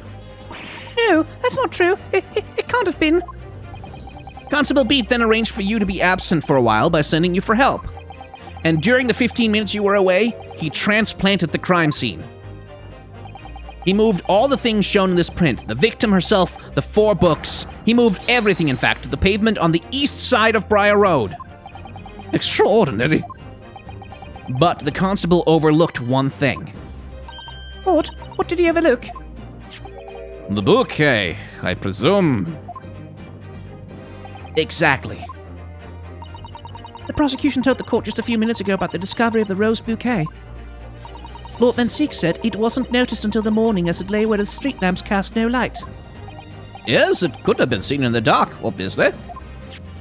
Which is why it was only the bouquet that was found in its original position on the pavement on the west side of Briar Road. And that is the defense's theory about what really happened that evening. How do you respond, Constable Rowley Beat? Not so sleepy now, are you? I'm very sorry. I didn't mean to nod off again. I haven't slept properly. A month. Did I miss anything important? Oh, Rowley. It isn't true, is it? What that lawyer said is all lies, isn't it? I know it is, because you're the most upstanding, righteous man I know. I had a dream. A terrible dream. All the things, did they not? Everything come out. Everything exposed. Only it seems... It wasn't a dream at all. Good golly!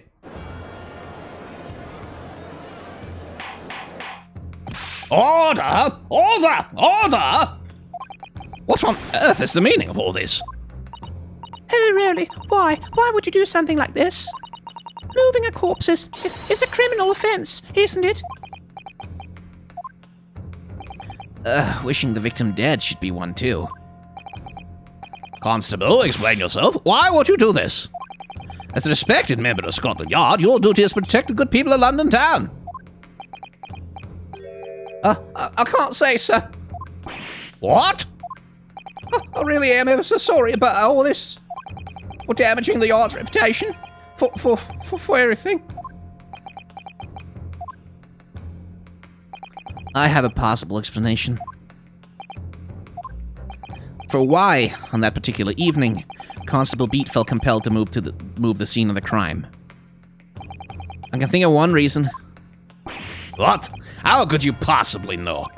You, a foreigner, assuming to understand the mind of a Scotland Yard policeman. And yet, Law Event 6, it is this foreigner who has uncovered the startling truth of the matter thus far. I believe it would be beneficial to the court to hear this extraordinary young lawyer's theory. Counsel for the defense, if you would please. Yes, my lord. Now then, I think you'd better show us some evidence. At once, my lord. England, Japan, makes no difference where you come from. Human emotions are the same.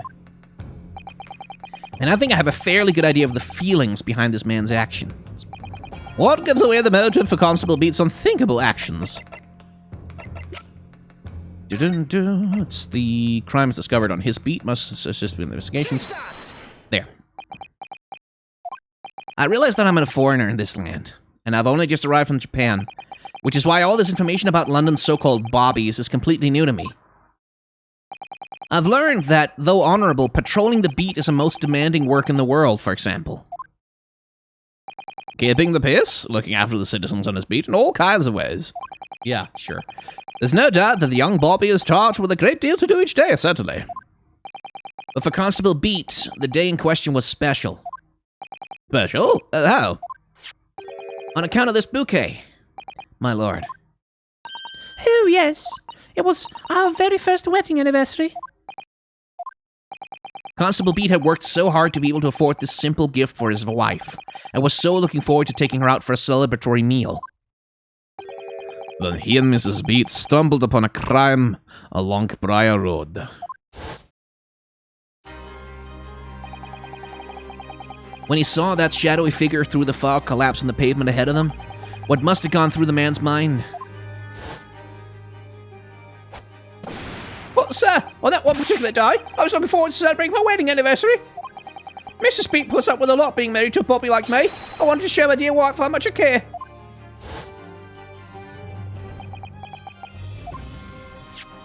This is the warrant card that Constable Beat offered to lend me earlier. Inside, among the rules of patrolling policemen, it says, when a crime is discovered on his beat, a policeman must assist with initial investigations and help detectives. Constable Beat? Is that, or is that not the reason why you moved the whole scene of the crime that day? Yes. Everything you say, it's all right. So, that is it. It was all to do with the boundary of your beat. Oh, Exactly.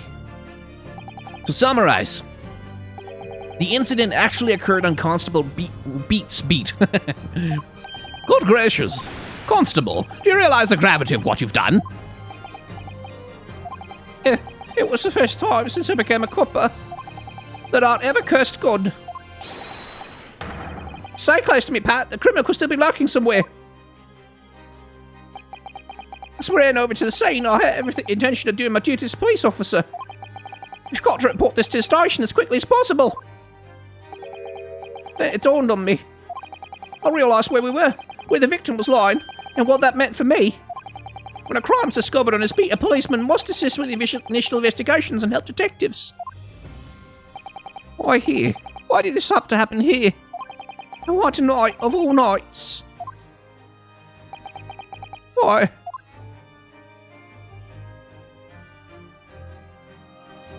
It's a copper's job to go at the scene of the crime, so I told Pat she'd have to go to the nearest police box and fetch whoever was on duty there. It was then, when I opened my mouth to speak, it just came out. I couldn't believe the words that were coming out my own mouth. This is the next beat to mine, Pat. So you'll have to go and get the police box that covers it. Turn right across Mearsham Street and then...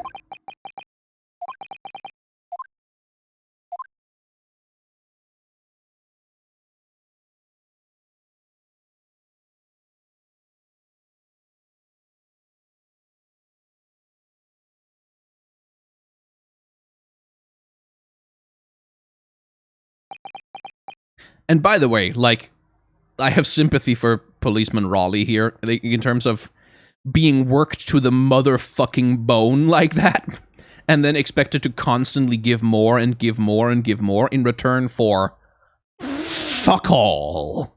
from the state that doesn't pay him even enough to buy his wife a fucking bouquet for walking 20 miles a day. Like, yeah, that's a labor issue and it's fucked up.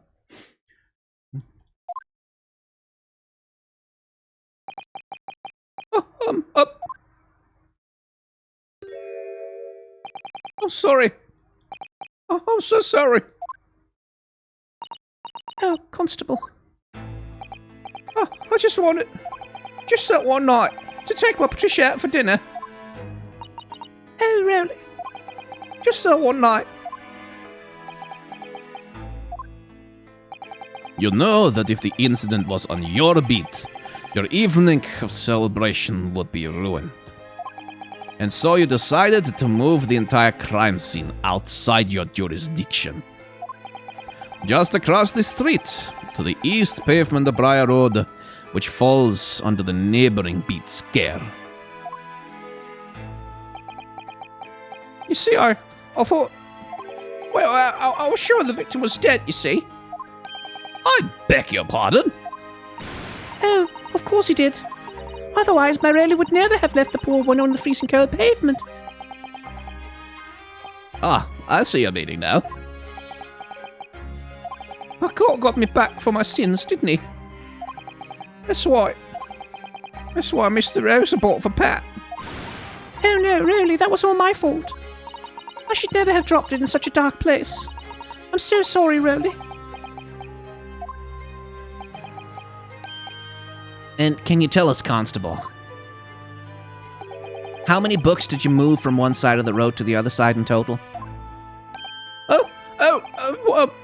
4 it was, yes sir. Definitely 4. 3 of them dropped by Mr. Natsume, and the 4th being the one that fell from the window upstairs in the Garrett household, of course. But what made you place that book in the victim's hand? When all the others were scattered haphazardly around, I mean. Oh, well, sir, that's because that's how I found it. How you found it? What do you mean?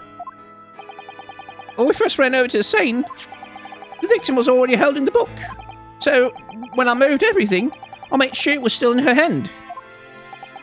You're sure it was this book, The Lion's Pride, that the victim was holding? Oh, yes, sir. No doubt about it, sir. Ah, interesting.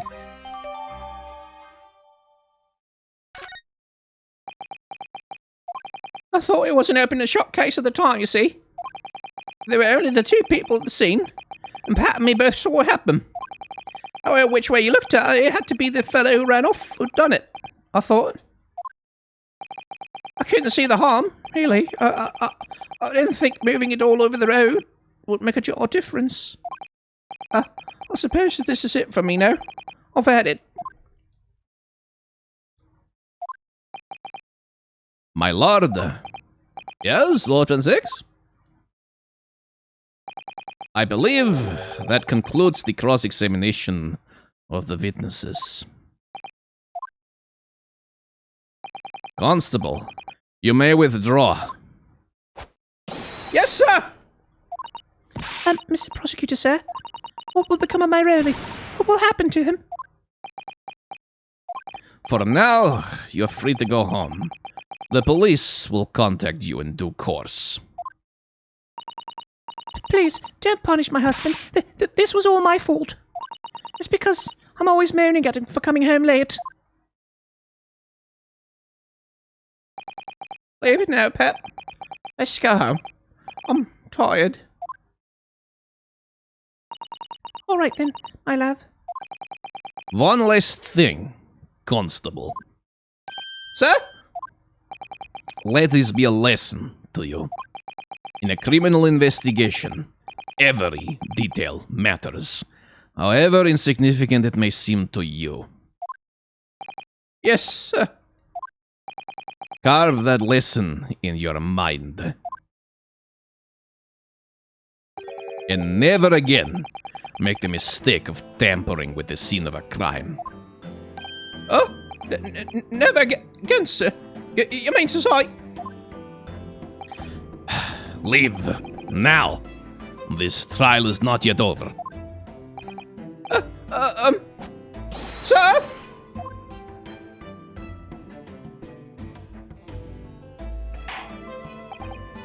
Well, quite a startling revelation, I must say. Whoever thought of a third party transplanting the entire scene of the crime like that? Indeed, my lord. Nevertheless, there are some immutable facts here. Principally, that the accused, Mr. Sosuke Natsumi, is the only person who could have possibly committed this crime. No, I disagree. Now that we know the true scene of the incident, there's someone else. Another person who could be responsible for the knife in the victim's back. Forgive me for being presumptuous, but I believe the prosecution is probably well aware of this possibility already. More than 6, is this true? Very well. Name the person, if you will. And if further investigation is warranted, the prosecution has no objection to the trial continuing. Yeah, I think, Take that! The defense would once again like to request the cross-examination of a new witness, my lord. Once again? My assistant made the same request earlier. In order to finally reveal the truth about the case, it's imperative that we cross-examine juror number 4, Mrs. Joan Garadeb. Me? Oh, dear me! Objection! That request has already been denied. Objection! But the situation is very different now. Mrs. Garadeb, answer me this. What do you want now, little toad? At the time of the incident, you were engaged in a violent argument with your husband, Mr. John Garadeb. In the course of the argument, a minor house fire was ignited, and to clear the smoke from the room, your husband opened the window to look out over Briar Road. Well, what of it? You threw this book at your husband when he was cornered with his back against the window.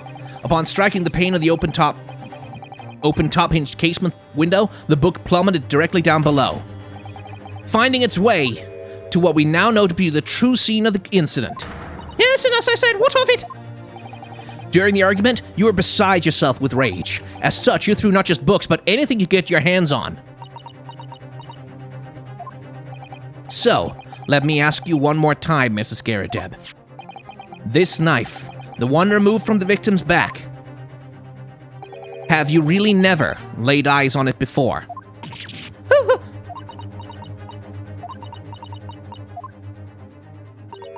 I don't recall it.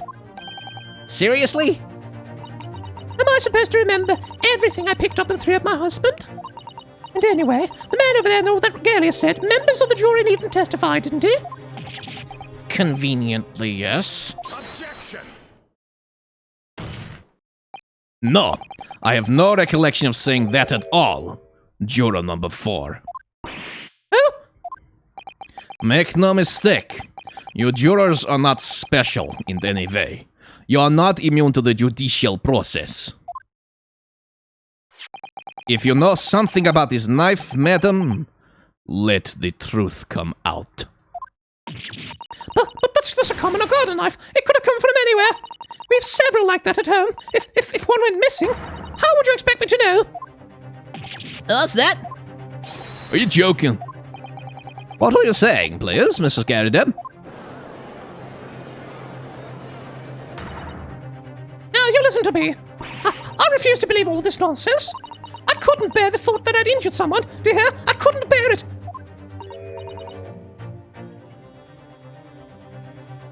Oh, the poor woman.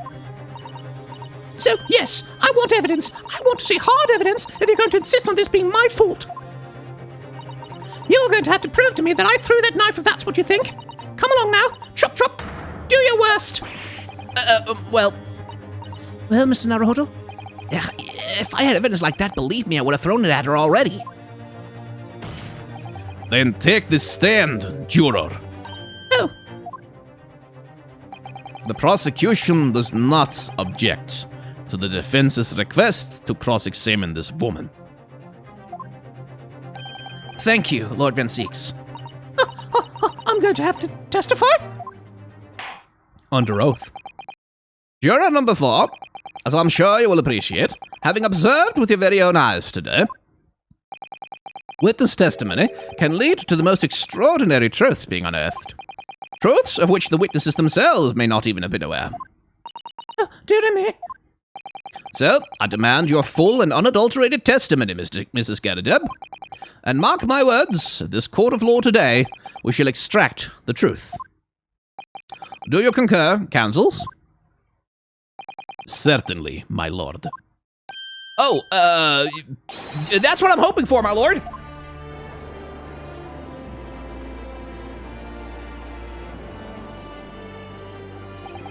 This is such a strange feeling. For the first time since arriving in this country, it actually feels real.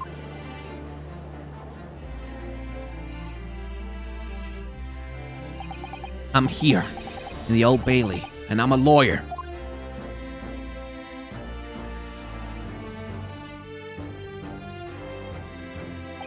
Witness, state your name and occupation.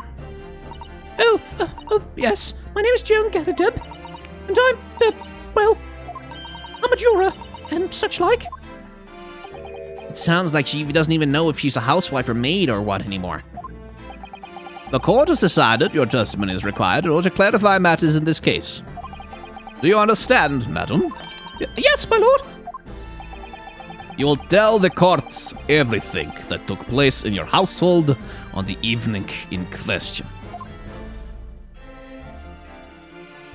And I warn you, do not attempt to hide the truth. Oh, dear me. Chin up, Johnny. Nothing to worry about now. Oh, I didn't know you were here, John. Wasn't only in the room that day, old thing, was it? Another thing I ought to testify as well, don't you? What about you near, dear? Oh, don't you worry about that. Hardly notice it. I'm not the sort of chap to leave a comrade to face disciplinary action alone. Oh, John. I presume you're Mr. John Garadeb? Yes, sir. Former second lieutenant of the 3rd Regiment of the 4th Mobile Fusiliers, sir. Seen my fair share of action and now living the quiet life, as it were.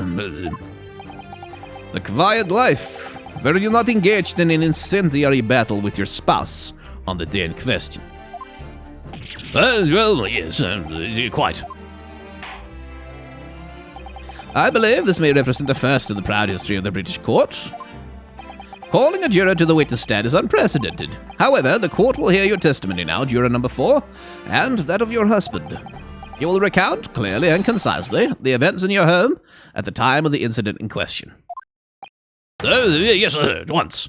He's got the medal on, by the way, just so you know. Like, he talks, oh, well, I don't care about the medal, that old thing. I should have thrown it out years ago, but one does not hold on to the past, and yet, there it is.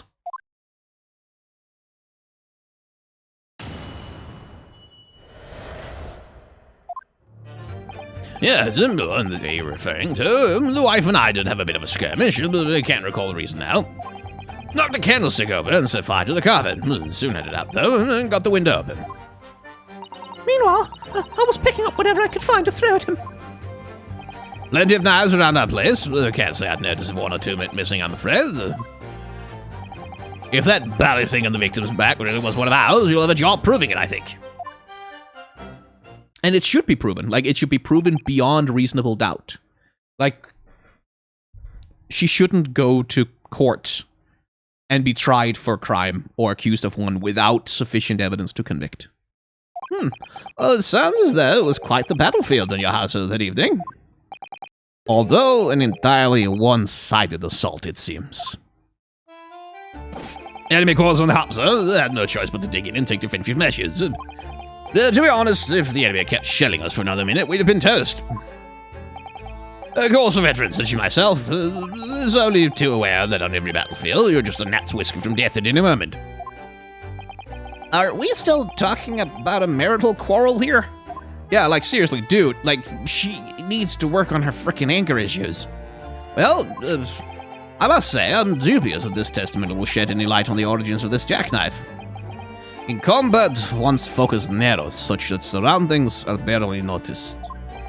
These witnesses may not be able to offer anything more than they have testified already. This may be a dead end. Then Six may well be right. Well, whatever the chances, We only have this last cross-examination to uncover the truth, Mr. Naruhodo. Yeah, I'm afraid so. Very well, counsel. Begin your cross-examination. This one's gonna be a fucking bummer, isn't it? It's just gonna be a bummer. It's just gonna suck. It's just gonna fucking suck. Yeah, that's on the day you're referring to. The wife of... So, okay. I recall the reason. The reason is what you told us yesterday, I believe. Yes, that's right. If I remember correctly, it all started because of a note that was tucked into the pages of a book belonging to Mr. Garrideb. A rather passionate note, in fact. But Mrs. Garrideb found the note discovering her husband's little secret. And she gave him a mighty number of slaps across the face for it, too. What a sordid state of affairs. Hell on earth.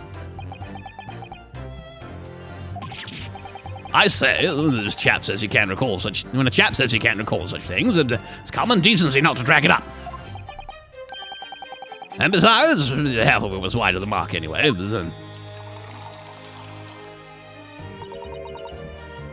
Yeah, she didn't hit me that hard. It was all my fault. I made her angry. I shouldn't have. I walked into a door. Yeah. Oh my God. I know it's not supposed to be this dark, but come on. I like the story. These waters run very deep. And what transpired next after these multiple blows to the face? Knocked the candlestick over. Yep. Mumble, mumble, grumble, grumble. And the fire spread to some items of furniture, didn't it? The bookcase, right, chairs, anything of mine, really. Just so happens there was some bathwater around that evening, so I sloshed that about to put it out. A most precarious situation you put yourself in. Ours is a 3-story townhouse on the west side of the street where the water main isn't connected yet. I have to draw order from a public water pump during the day if you need any, say. The lodgers are always moaning that they can't get at any water at night. Although, that little moustache Japanese man buys water in bottles, I believe. The defendant, Mr. Natsumi, you mean? Yes, he receives a stipend for his studies, you know, from his home country. Can you imagine being able to brew a pot of tea at all hours? He's obviously very well off. Have you actually seen the state of the man? I believe he uses all of his income to buy books. Well, anyway, the point is, I was able to douse the fire with water, fortunately enough.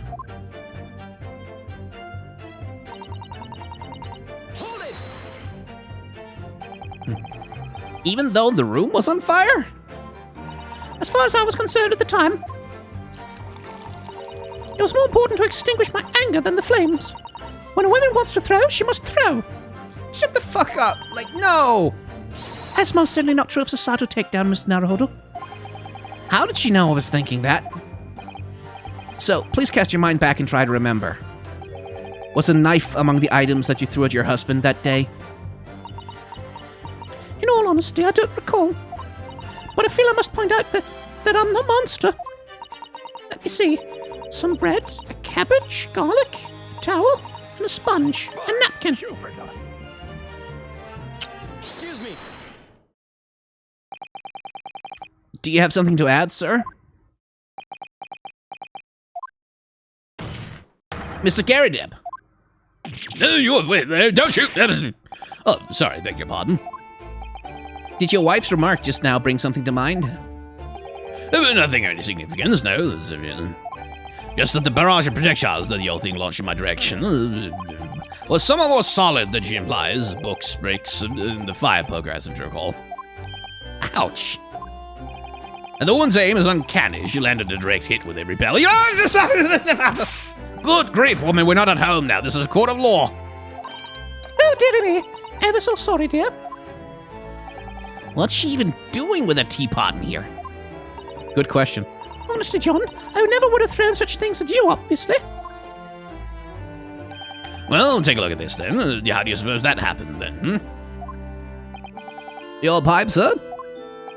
Had this thing in my hand as usual at the time of the onslaught. Knocked it clean out with one of her soft projectiles she did. Yes.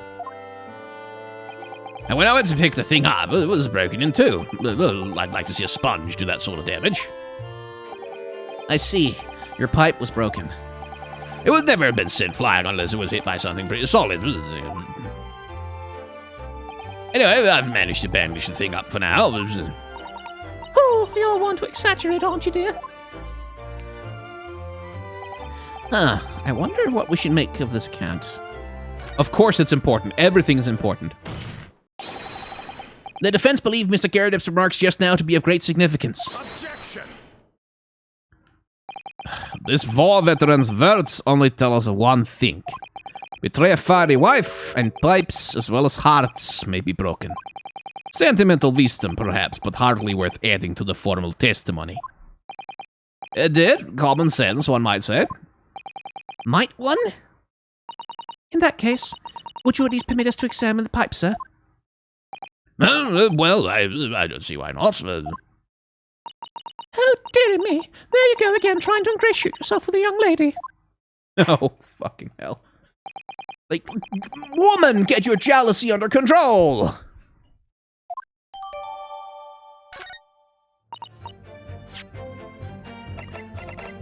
Righto. I bet we'll find the knife point in here. Yeah, there it is. Oh, something just twinkled inside the chamber of the pipe there. Yes, I saw it. Something's stuck in there, I think. Let's turn it over and give it a shake. What's this? It's a tiny fragment of metal. It looks like the tip of a blade or something. The tip of a blade? Surely, it couldn't be... Gotcha. Anything else to examine? This bit? Well, it looks to be in a sorry state with that bandage around it, doesn't it? For some reason, it feels slightly ominous to me, like it's trying to shout out a warning. Probably because it's the same blue as Mr. Garridip's dressing gown. I suppose it must have considerable sentimental value to Mr. Garridip, given that he's gone to the trouble of repairing it like this. Either that, or he can't afford to replace it. Well, either possibility is quite sad, actually. Yeah, there's a small nick out of the bowl here. Look, it appears to have been made relatively recently. And see how there are little scrapes and dents all over it? It's clearly a well-loved pipe. Yeah, you're right. It seems to me recently that being well-loved goes hand in hand with getting some battle scars. This particular nick is catching my eye, though, because it's clearly new. Yeah, well, we have the answer to that one.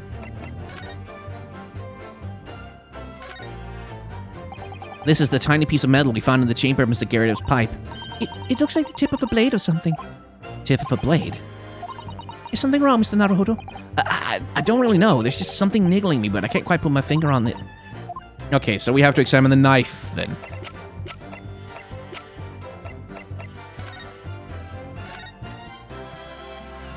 Because the knife is missing a point. Oh, look here, Mr. Naruhodo, just at the tip. A small piece of the blade appears to be missing.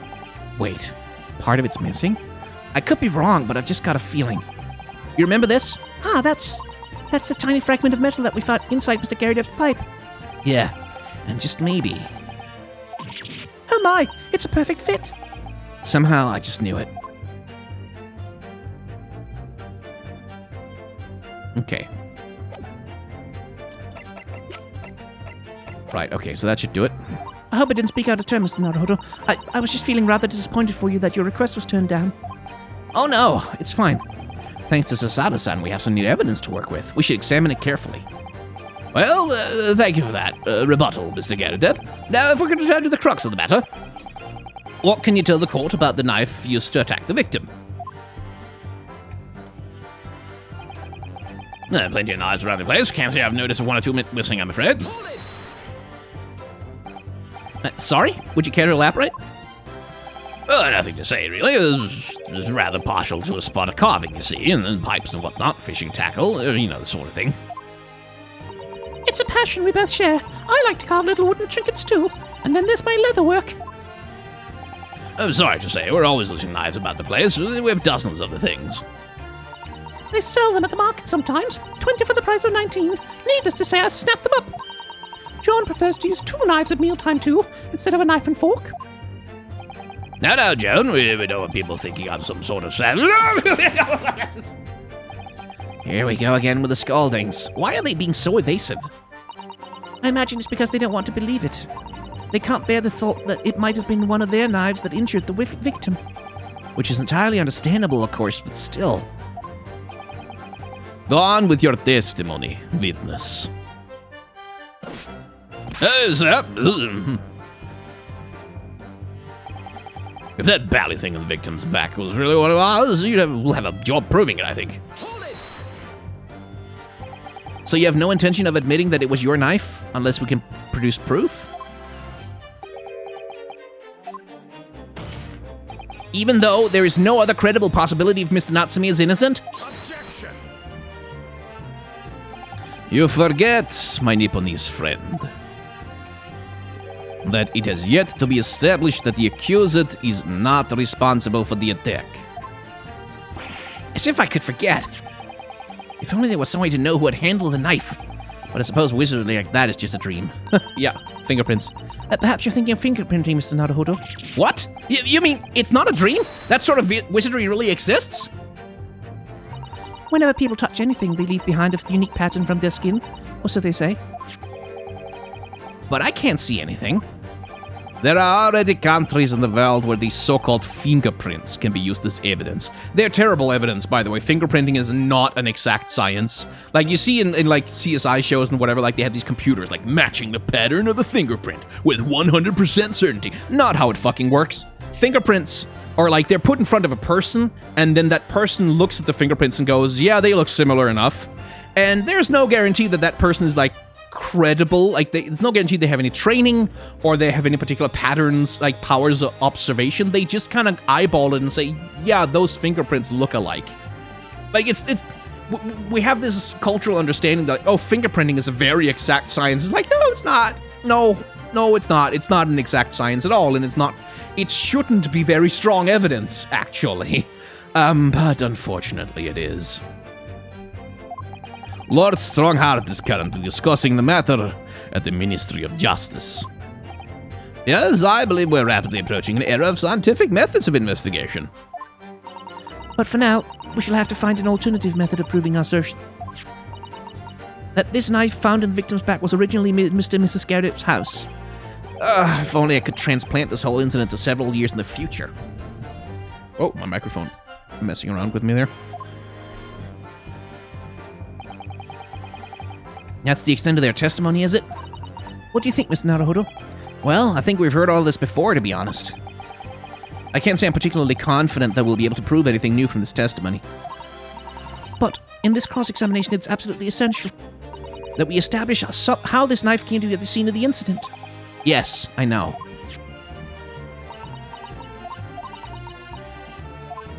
Okay, blah, blah, blah, blah, blah. Okay, that's just a loop segment.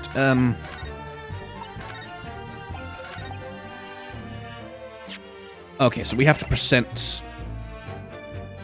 Objection! Oh, fuck off, it's...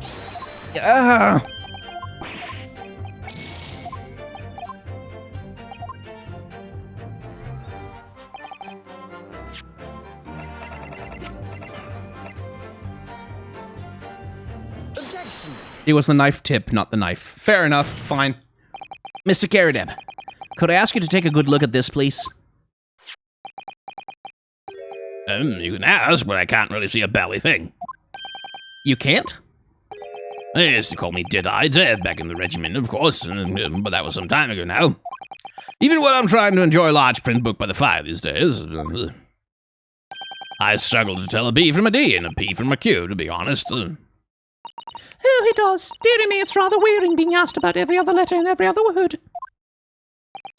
You must be very dizzy. What is that? A tiny scrap of metal. Yes, almost certainly from the tip of a blade. And what may appear at first to be just a tiny scrap is in fact a crucial piece of evidence. Interesting. And where did the defense come by this evidence? It was lodged in the chamber of Mr. Garrett's pipe. My pipe, you say? By Jove, I wonder how that got there. And what precisely does this fragment of metal signify, Counsel? Are you suggesting that it is in some way related to the matter of the stabbing on Briar Road?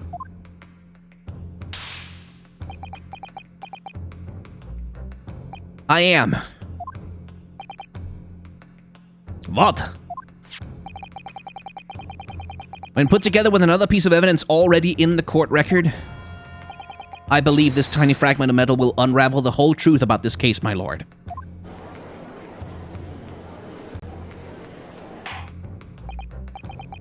Oh, you appear rather confident in that extraordinary statement, counsel.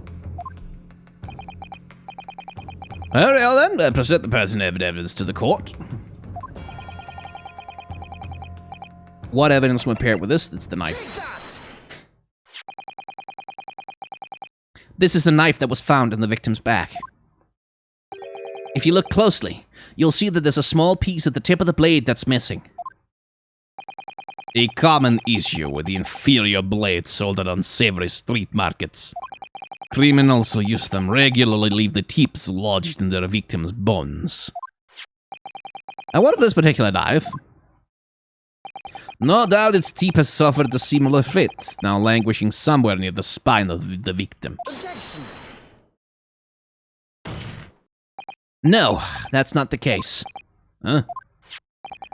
The tip of this particular knife's blade is the very fragment of metal we discovered in the chamber of Mr. Garrideb's pipe. Hey, I think it's the first damage animation he's played. Cool. Good grief, Lotman 6? Hey, I don't believe it. The knife from the crime scene and the fragment of metal are a perfect match. Good golly gosh!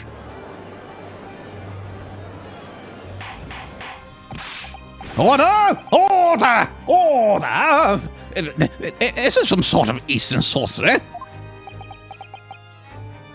This is no magic, my lord. This is a miracle. A miracle? So, Manseeks has figured it out, has he? Counsel, explain this extraordinary coincidence at once. Yes, my lord. The crucial point we have to ask ourselves here is when did the fragment of metal find its way inside Mr. Garrideb's pipe? Something that was clarified for us in the most recent witness testimony. Had this thing in my hand as usual at the time of the onslaught. Knocked it clean out with one of her soft projectiles, she did. Yes, I would never have been sent flying unless it was hit by something pretty solid.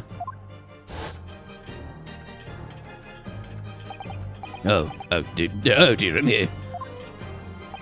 During the argument between these two that occurred just as the victim was on the pavement below, Mrs. Garrideb flung this knife at her husband.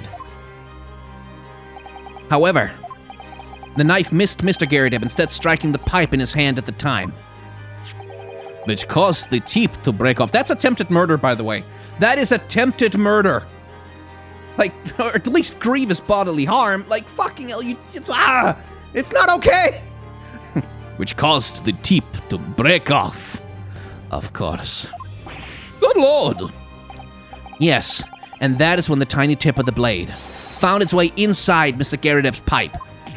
The chances of that are a million to one. And yet, there's no other credible explanation for how the tip of the blade ended up in your pipe. Then, after losing its tip, the knife ricocheted off the pipe and flew out to the open window.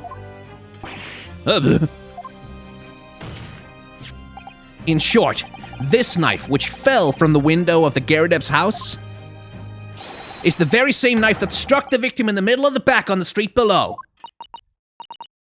Of course you do. No! Oh, he's got a burnt backside.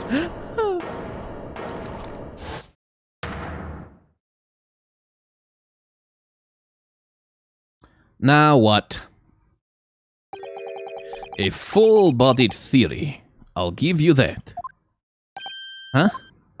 A complex bouquet of seemingly trivial points plausibly arranged to create an almost passable vintage. Allow me to toast my learned friend's characteristically Nipponese approach to bottling his argument. Sorry? But, after all, it is just a theory. The bottle, I fear, is corked. Because, you see,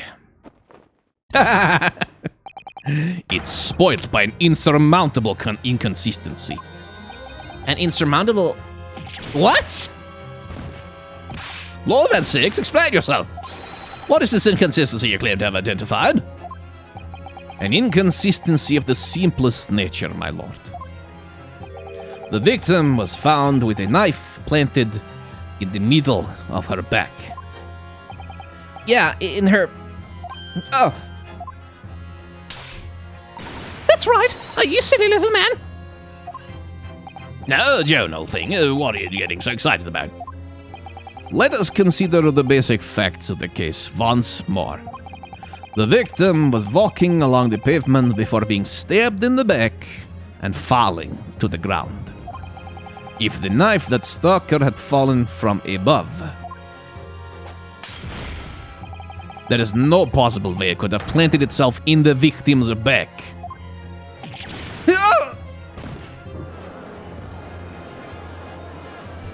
Unless she was bent over. Order! Order! Quite right. You see, that's exactly right. If the knife had fallen on her from above, it would have struck her on the top of her head.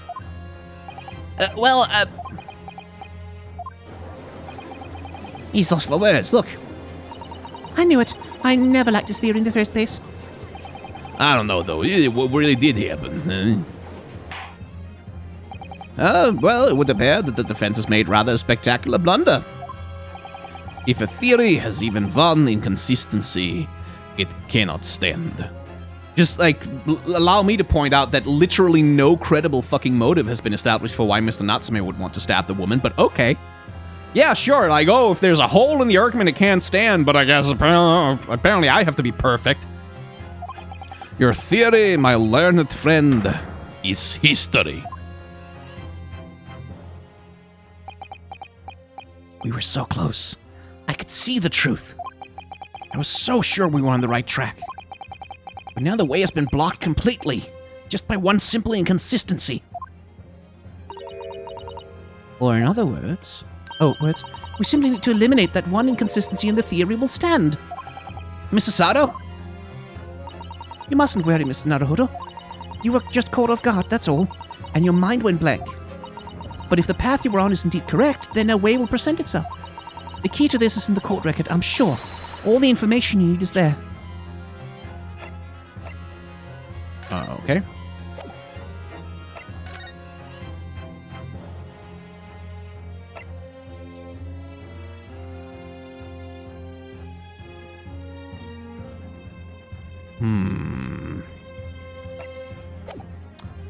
Right, she bent over to pick up the book, right? So I guess we have to present the crime scene photograph of her holding the book.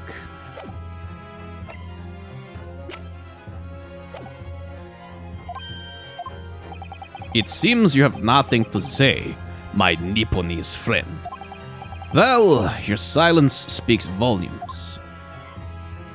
A tacit acceptance that your theory is fatally flawed. Objection.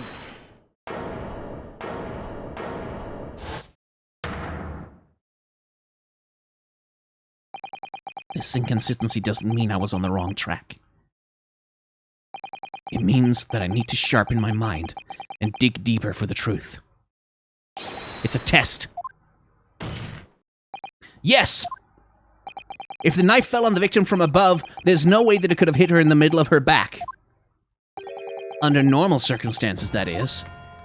What are you implying? Gazel? There is a piece of evidence in the court record that can explain this inconsistency. That can explain how the knife that fell from above could have pierced the victim's back. We already have the answer. Goodness! Utter madness, this. Surely this must be the last time. Counsel, present the evidence of which you speak. This is the last inconsistency. The final piece in the puzzle. If I can successfully make sense of this, the truth will be laid bare at last. The evidence that explains how the falling knife became lodged in the victim's back is... I'm just gonna have to go for it. Take that! I'm right! This, the fourth book found at the scene. This is the final piece of evidence the defense will present. They burnt the book. Is that not Mr. Garrideb's book? Yes, and to understand its significance, we have to consider how it came to be at the scene in the first place. This photographic print clearly shows the book in question, and the victim holding it in her hand. But as we all now know, it was the police constable that put the book between her fingers like that. Quite so, it was part of his Jose transplanting of the crime scene to the opposite side of the road. That's true. However, as part of his testimony, Constable Beat made an extremely enlightening statement on that point. But what made you place that book in the victim's hand? Oh, well, sir, it's because that's how I found it. When we first ran over to the scene, the victim was already holding the book. So, when I moved everything, I made sure it was still in her hand. In other words, the victim had already picked the book up of her own volition. And clearly, that must have been before she suffered the knife wound. Well, I should say so. After being attacked with a knife, I don't imagine she'd have been doing much of anything. So the question becomes, why did the victim have that book in her hand? By Jinko. I think I'm beginning to see what may have happened, though. How dare me? We know that the book fell from the top floor of the Gerdev household onto the pavement below, at precisely the moment that the victim was walking past. Yes, at exactly that moment. The young woman was walking along the street in the light fog, when all of a sudden, a book fell right in front of her. The book I threw? Yes, Mrs. Gerdev. And what do you think the woman did? What would you do if you were walking along and suddenly a book landed in front of you on the pavement? Well, I really can't imagine it, but I suppose she might have reached down and picked the book up.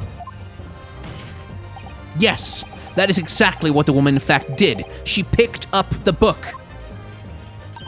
Oh heavens!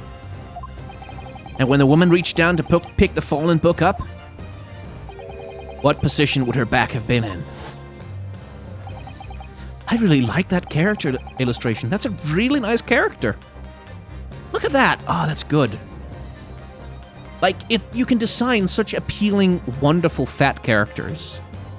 Like, it's okay, another sidelong rant, but like, very occasionally over on my main channel, I will gently suggest that maybe in a game like League of Legends, it would be nice to have a fat character that isn't like constructed as the human equivalent of a fart joke like Gragas is. Maybe that would be nice. And instantly in my fucking comments, like 14 billion ghouls just like, no one wants ugly characters.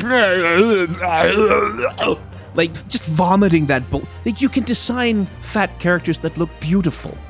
Because there's nothing ugly about being fat, you incomprehensible ghoul people. So, like, if you ever feel inclined to leave a comment like that under any of my videos, how about you go fuck yourself? How about you just go fuck yourself forever? Kindly, because fuck you. Anyway, it just reminded me of something that pisses me off, because this is such nice art. This is such a nice character design. Anyway. That's right. Facing the sky. Completely and utterly defenseless. And another thing, actually. No, we're on a rant now. Fuck it. Like, also, you can have ugly characters and that's cool. Like, characters don't need to all be attractive and hot. They don't all need to be beautiful. Fat people don't need to be fucking beautiful to be worthwhile. Ugly characters are fine. And if a fat character is ugly, that is also cool. That's cool character design. That's variety. That's like... Then, in the very next moment, while the woman was still bent over picking up the book,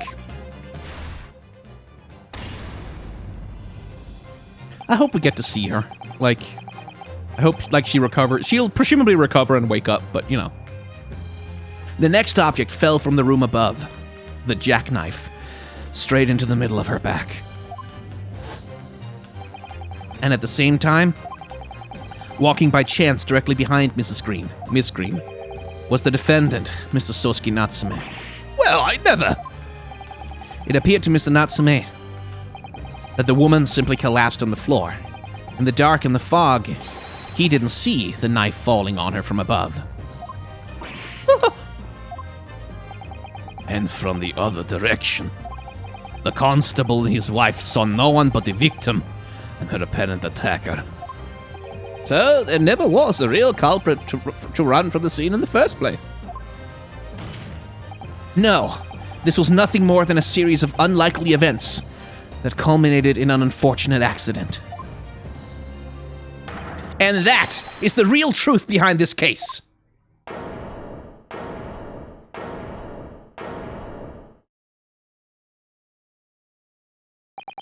Well, Mr. and Mrs. Garrideb.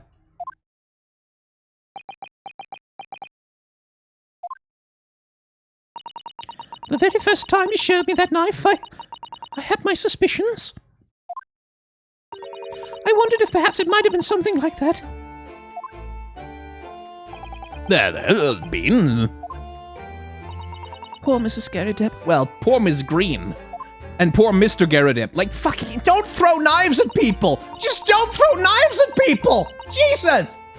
Of course, I never meant for anything of the sort to happen, but it was all my fault, wasn't it?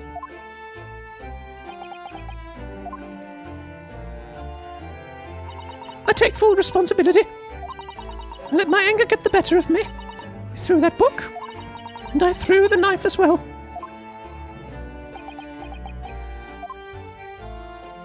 John, dear. It's all right. I know. I'm ever so sorry. Truly. I'm sorry!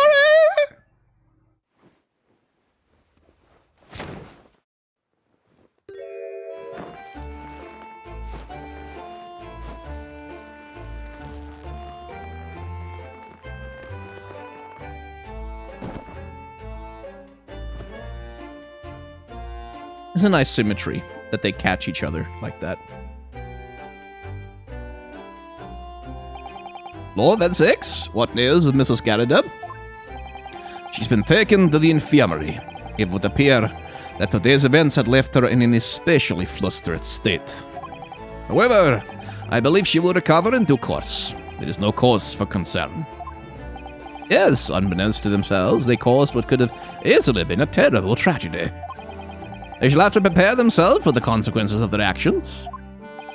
There is some good news, however, my lord. I have just had word from the hospital where the victim is being treated. Her condition is improving steadily, and the doctor believes she will regain consciousness soon.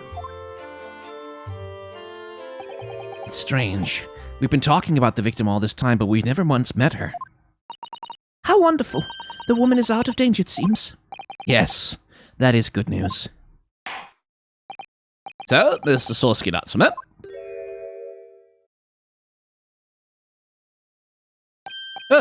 Yeah. On behalf of my fellow countrymen, I would like to take this opportunity to beg your pardon, sir. You came from your distant eastern homeland to study our great British culture, and have been repaid with immeasurable unkindness. Please accept our heartfelt apologies.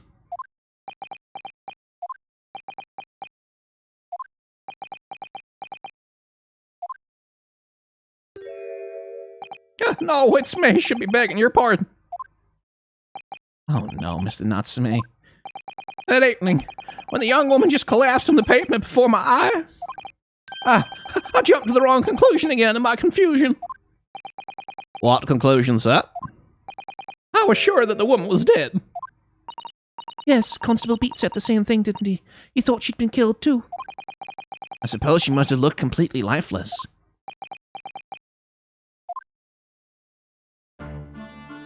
It's been about a year since I arrived in Great Britain now, but I still can't get used to life here. I can't relax. I'm sure there are evil spirits lurking in the fog, like they're haunting me. Poor Sosuke-san. His imagination really has got the better of him. Yes, poor man. So when it happened, I thought the young woman had been taken by the fog spirits. I should never have dropped my books like that and run away. I should have called for help, for a doctor, for the police! Instead, I managed to create a rift in the relationship of trust between our two empires. And for that, I am truly sorry.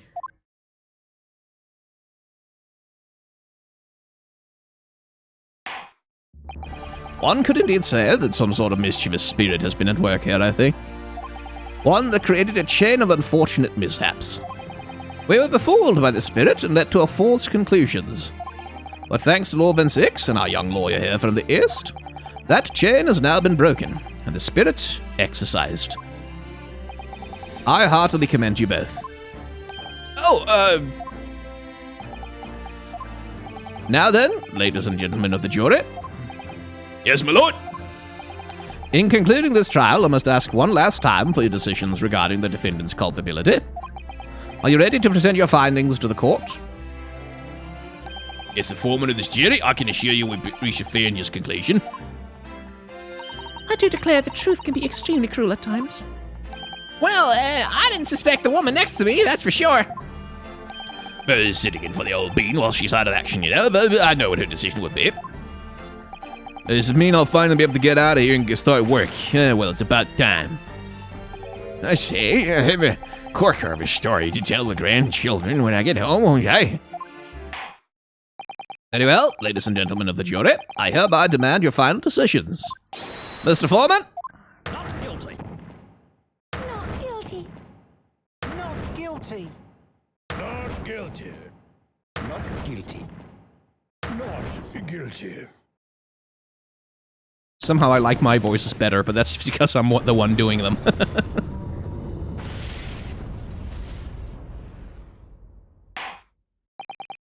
Very well, Mr. Sosuke Natsume, I hereby pronounce you...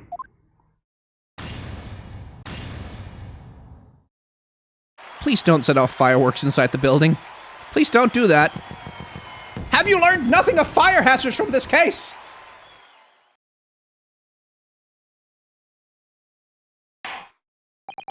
And finally, Mr. Natsume.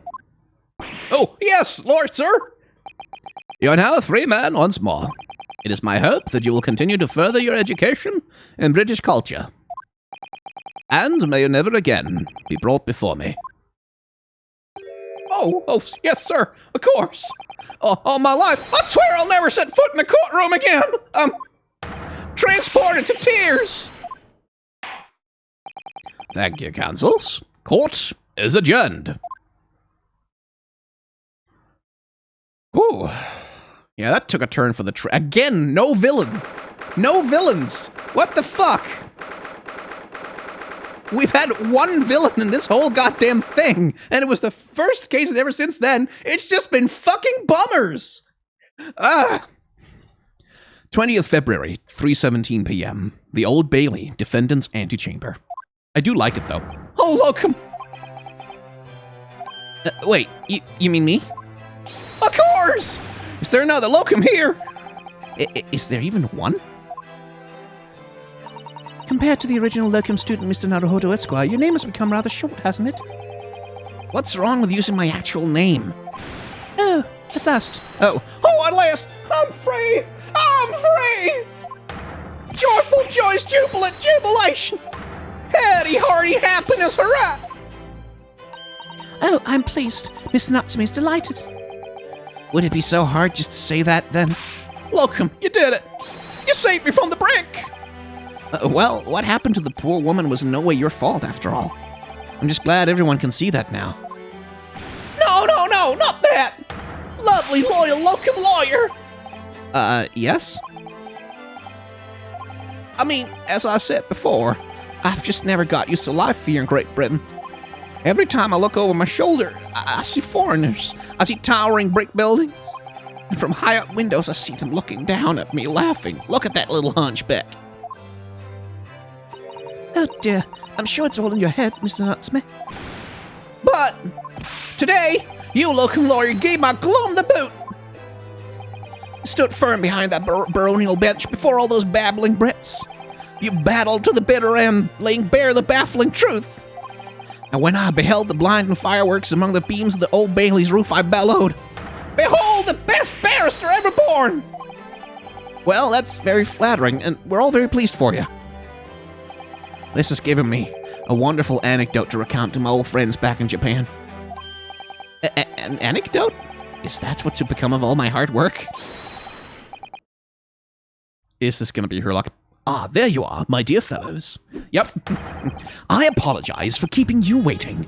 I rose late this morning. Oh, Mr. Sholmes, what a pleasure to see you. I see I'm here not a moment too soon. A disaster has been averted, I am glad to say. Oh,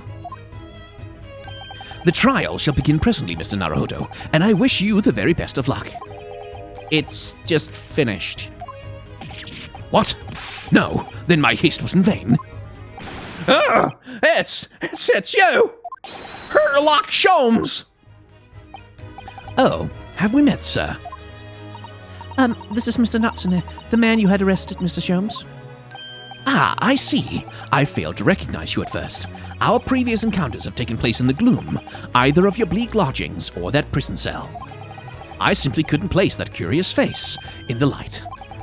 Charming. This is all your fault, Sherlock Sholmes. You're the reason I had to go through this terrible ordeal. I'm gonna give you a piece of my mind. My apologies, sir, but I assure you, I have placed you now. You're the fellow who abandoned that poor young lady and ran off, are you not? Well, Had she been taken to a hospital more urgently, I feel perhaps she would have regained consciousness by now. oh, But it was unavoidable, I'm sure. We are but human, after all. Anyone would have been shaken by such an experience.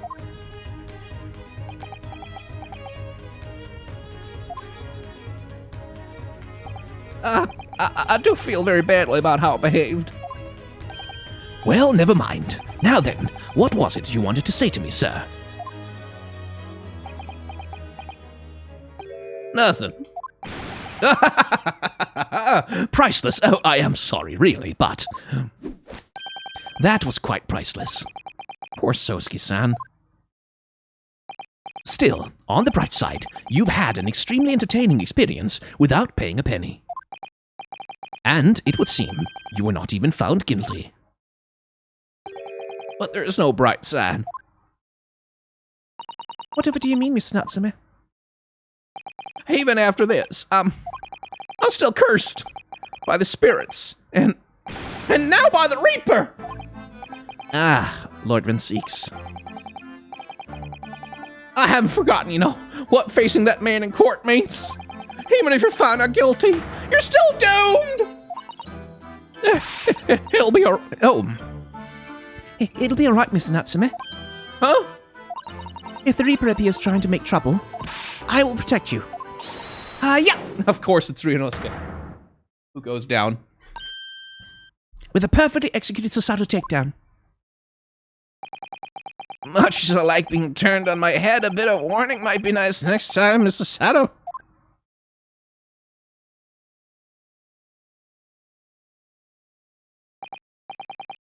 So, Mr. Natsume, what do you intend to do now? You mentioned something about recounting your experiences to your friends back in Japan?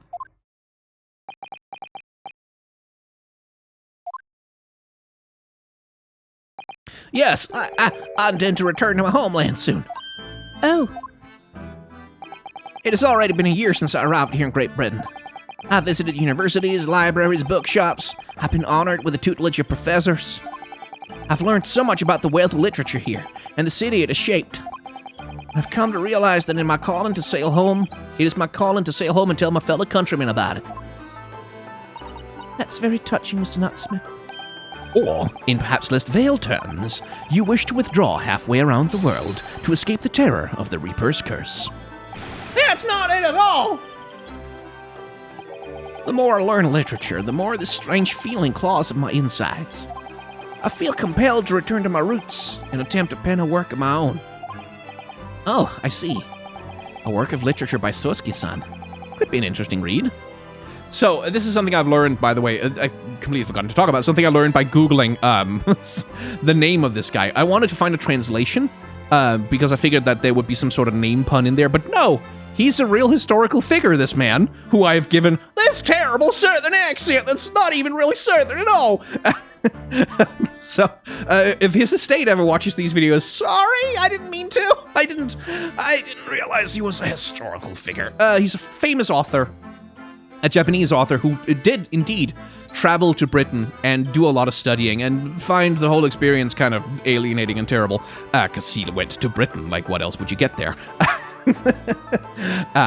And he wrote a number of famous works, did a lot of translations of British literature into Japanese, and did a lot for sort of like the Western literary tradition to enter Japan and become widely read there as well. But he also wrote a number of books himself, often about like the roles of men and women in society and like coming of age and things like that. The most famous one is a satirical work, I think, or comedic toned work called I Am a Cat, which I don't know much about. Like, this is all shit I remember from Wikipedia, pretty much. This is not me drawing on my own extensive knowledge of literature, because no. But just thought I'd point that out. This man is a real man who really existed for real, unlike Herlock Sholmes and Ryunosuke and the rest of them. So that's interesting.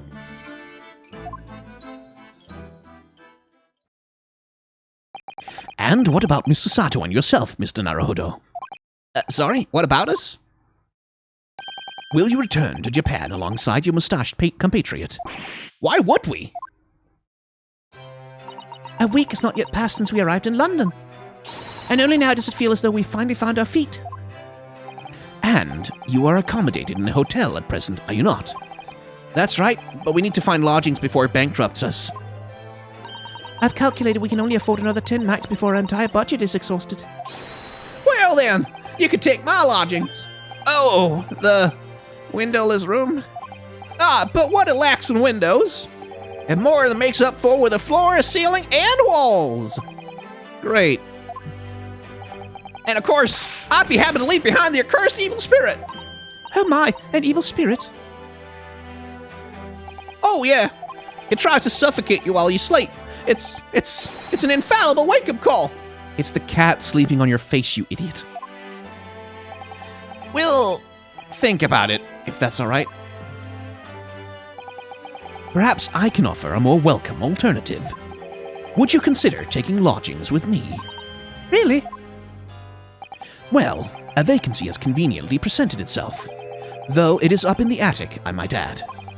Are you sure it isn't just a storage loft? I spoke with the landlady this very morning on the matter of price, and Iris is cleaning the room as we speak. You must come at once. I presume you have no luggage to speak of. Oh, it's simply wonderful. What an honor to be invited to taking lodgings at the Great Detective's office's attic. I'm too overcome for words. So, suggesting we look elsewhere is out, then? Then it is settled. Iris will prepare a welcome dinner this evening. And you must come too, Mr. Natsume. I insist. I don't know what to say, but thank you, and yes. Wonderful. Then I'll go and complete the paperwork for your formal release, Mr. Natsume. I shan't take long. Somebody's happy.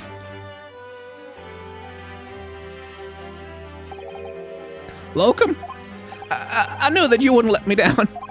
I'm truly delighted to have met you here in London. Likewise, Mr. Natsume. It's been a privilege meeting you two. It's a shame that we're going to have to say goodbye so soon. Well, I've come to realize that I belong in Japan. But Locum, we'll meet again one day. Yes, I'm sure. And hopefully by then, I'll be a successful lawyer. Hopefully by then, I'll be a successful author. Well, my dear fellow, our carriage appears to have arrived. Shall we go, Mr. Naruhodo? Yes, Mr. Sholmes. I've little doubt that Mr. Natsume will be released in time for dinner this evening. And so, with Sosuke-san's innocence successfully established, we rode with Mr. Sholmes to what was to become our new home, 221B Baker Street.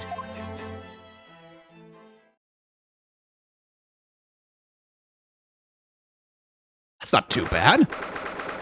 I mean, if it wasn't in the middle of London and didn't have central heating and didn't have, like, water and didn't have insulation, I'd kill for an apartment like that. 20th February, 4:41 p.m., the attic room.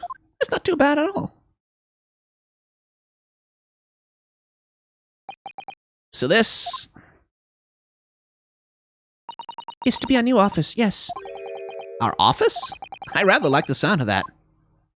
Me too. It's simply wonderful, isn't it? I hope you can see this, Kazuma. It's only a small step, but I'd like this to think we're getting a little closer to your dream now. So, my dear fellows, do you like the place? Holy shit, he's handsome. Okay, he cleans up nice out of that silly suit. Ah, Mr. Sholmes, yes, thank you so much. It's a delightful room, Mr. Sholmes. I simply adore it. Good. I'm pleased to hear it. Iris and I are delighted to welcome you. I hope everyone's hungry. It's nearly time for dinner. We'll eat as soon as Mr. Natsumi arrives. We have a lot to celebrate. Iris, you must let me help you. All right then, Susie. You can be in charge of the salad. Splendid. Is that the voice I gave Iris? I hope so. So, Mr. Naruhodo, how does it feel to have your own office in the capital? Well, it's very exciting, actually. I can't help wondering what adventures await us. Those were precisely my sentiments when I first established my offices at these premises.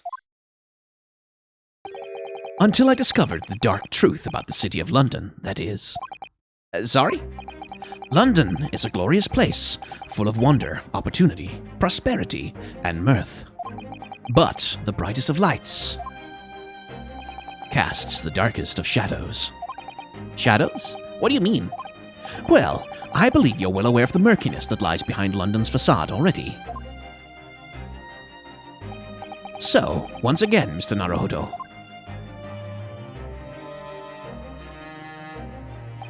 Welcome to London.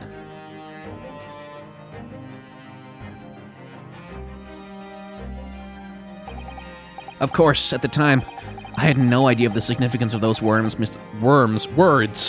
Sholmes so casually spoke.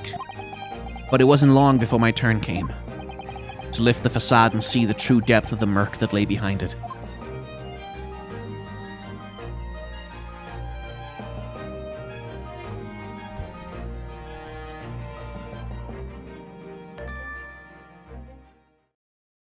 Achievement unlocked!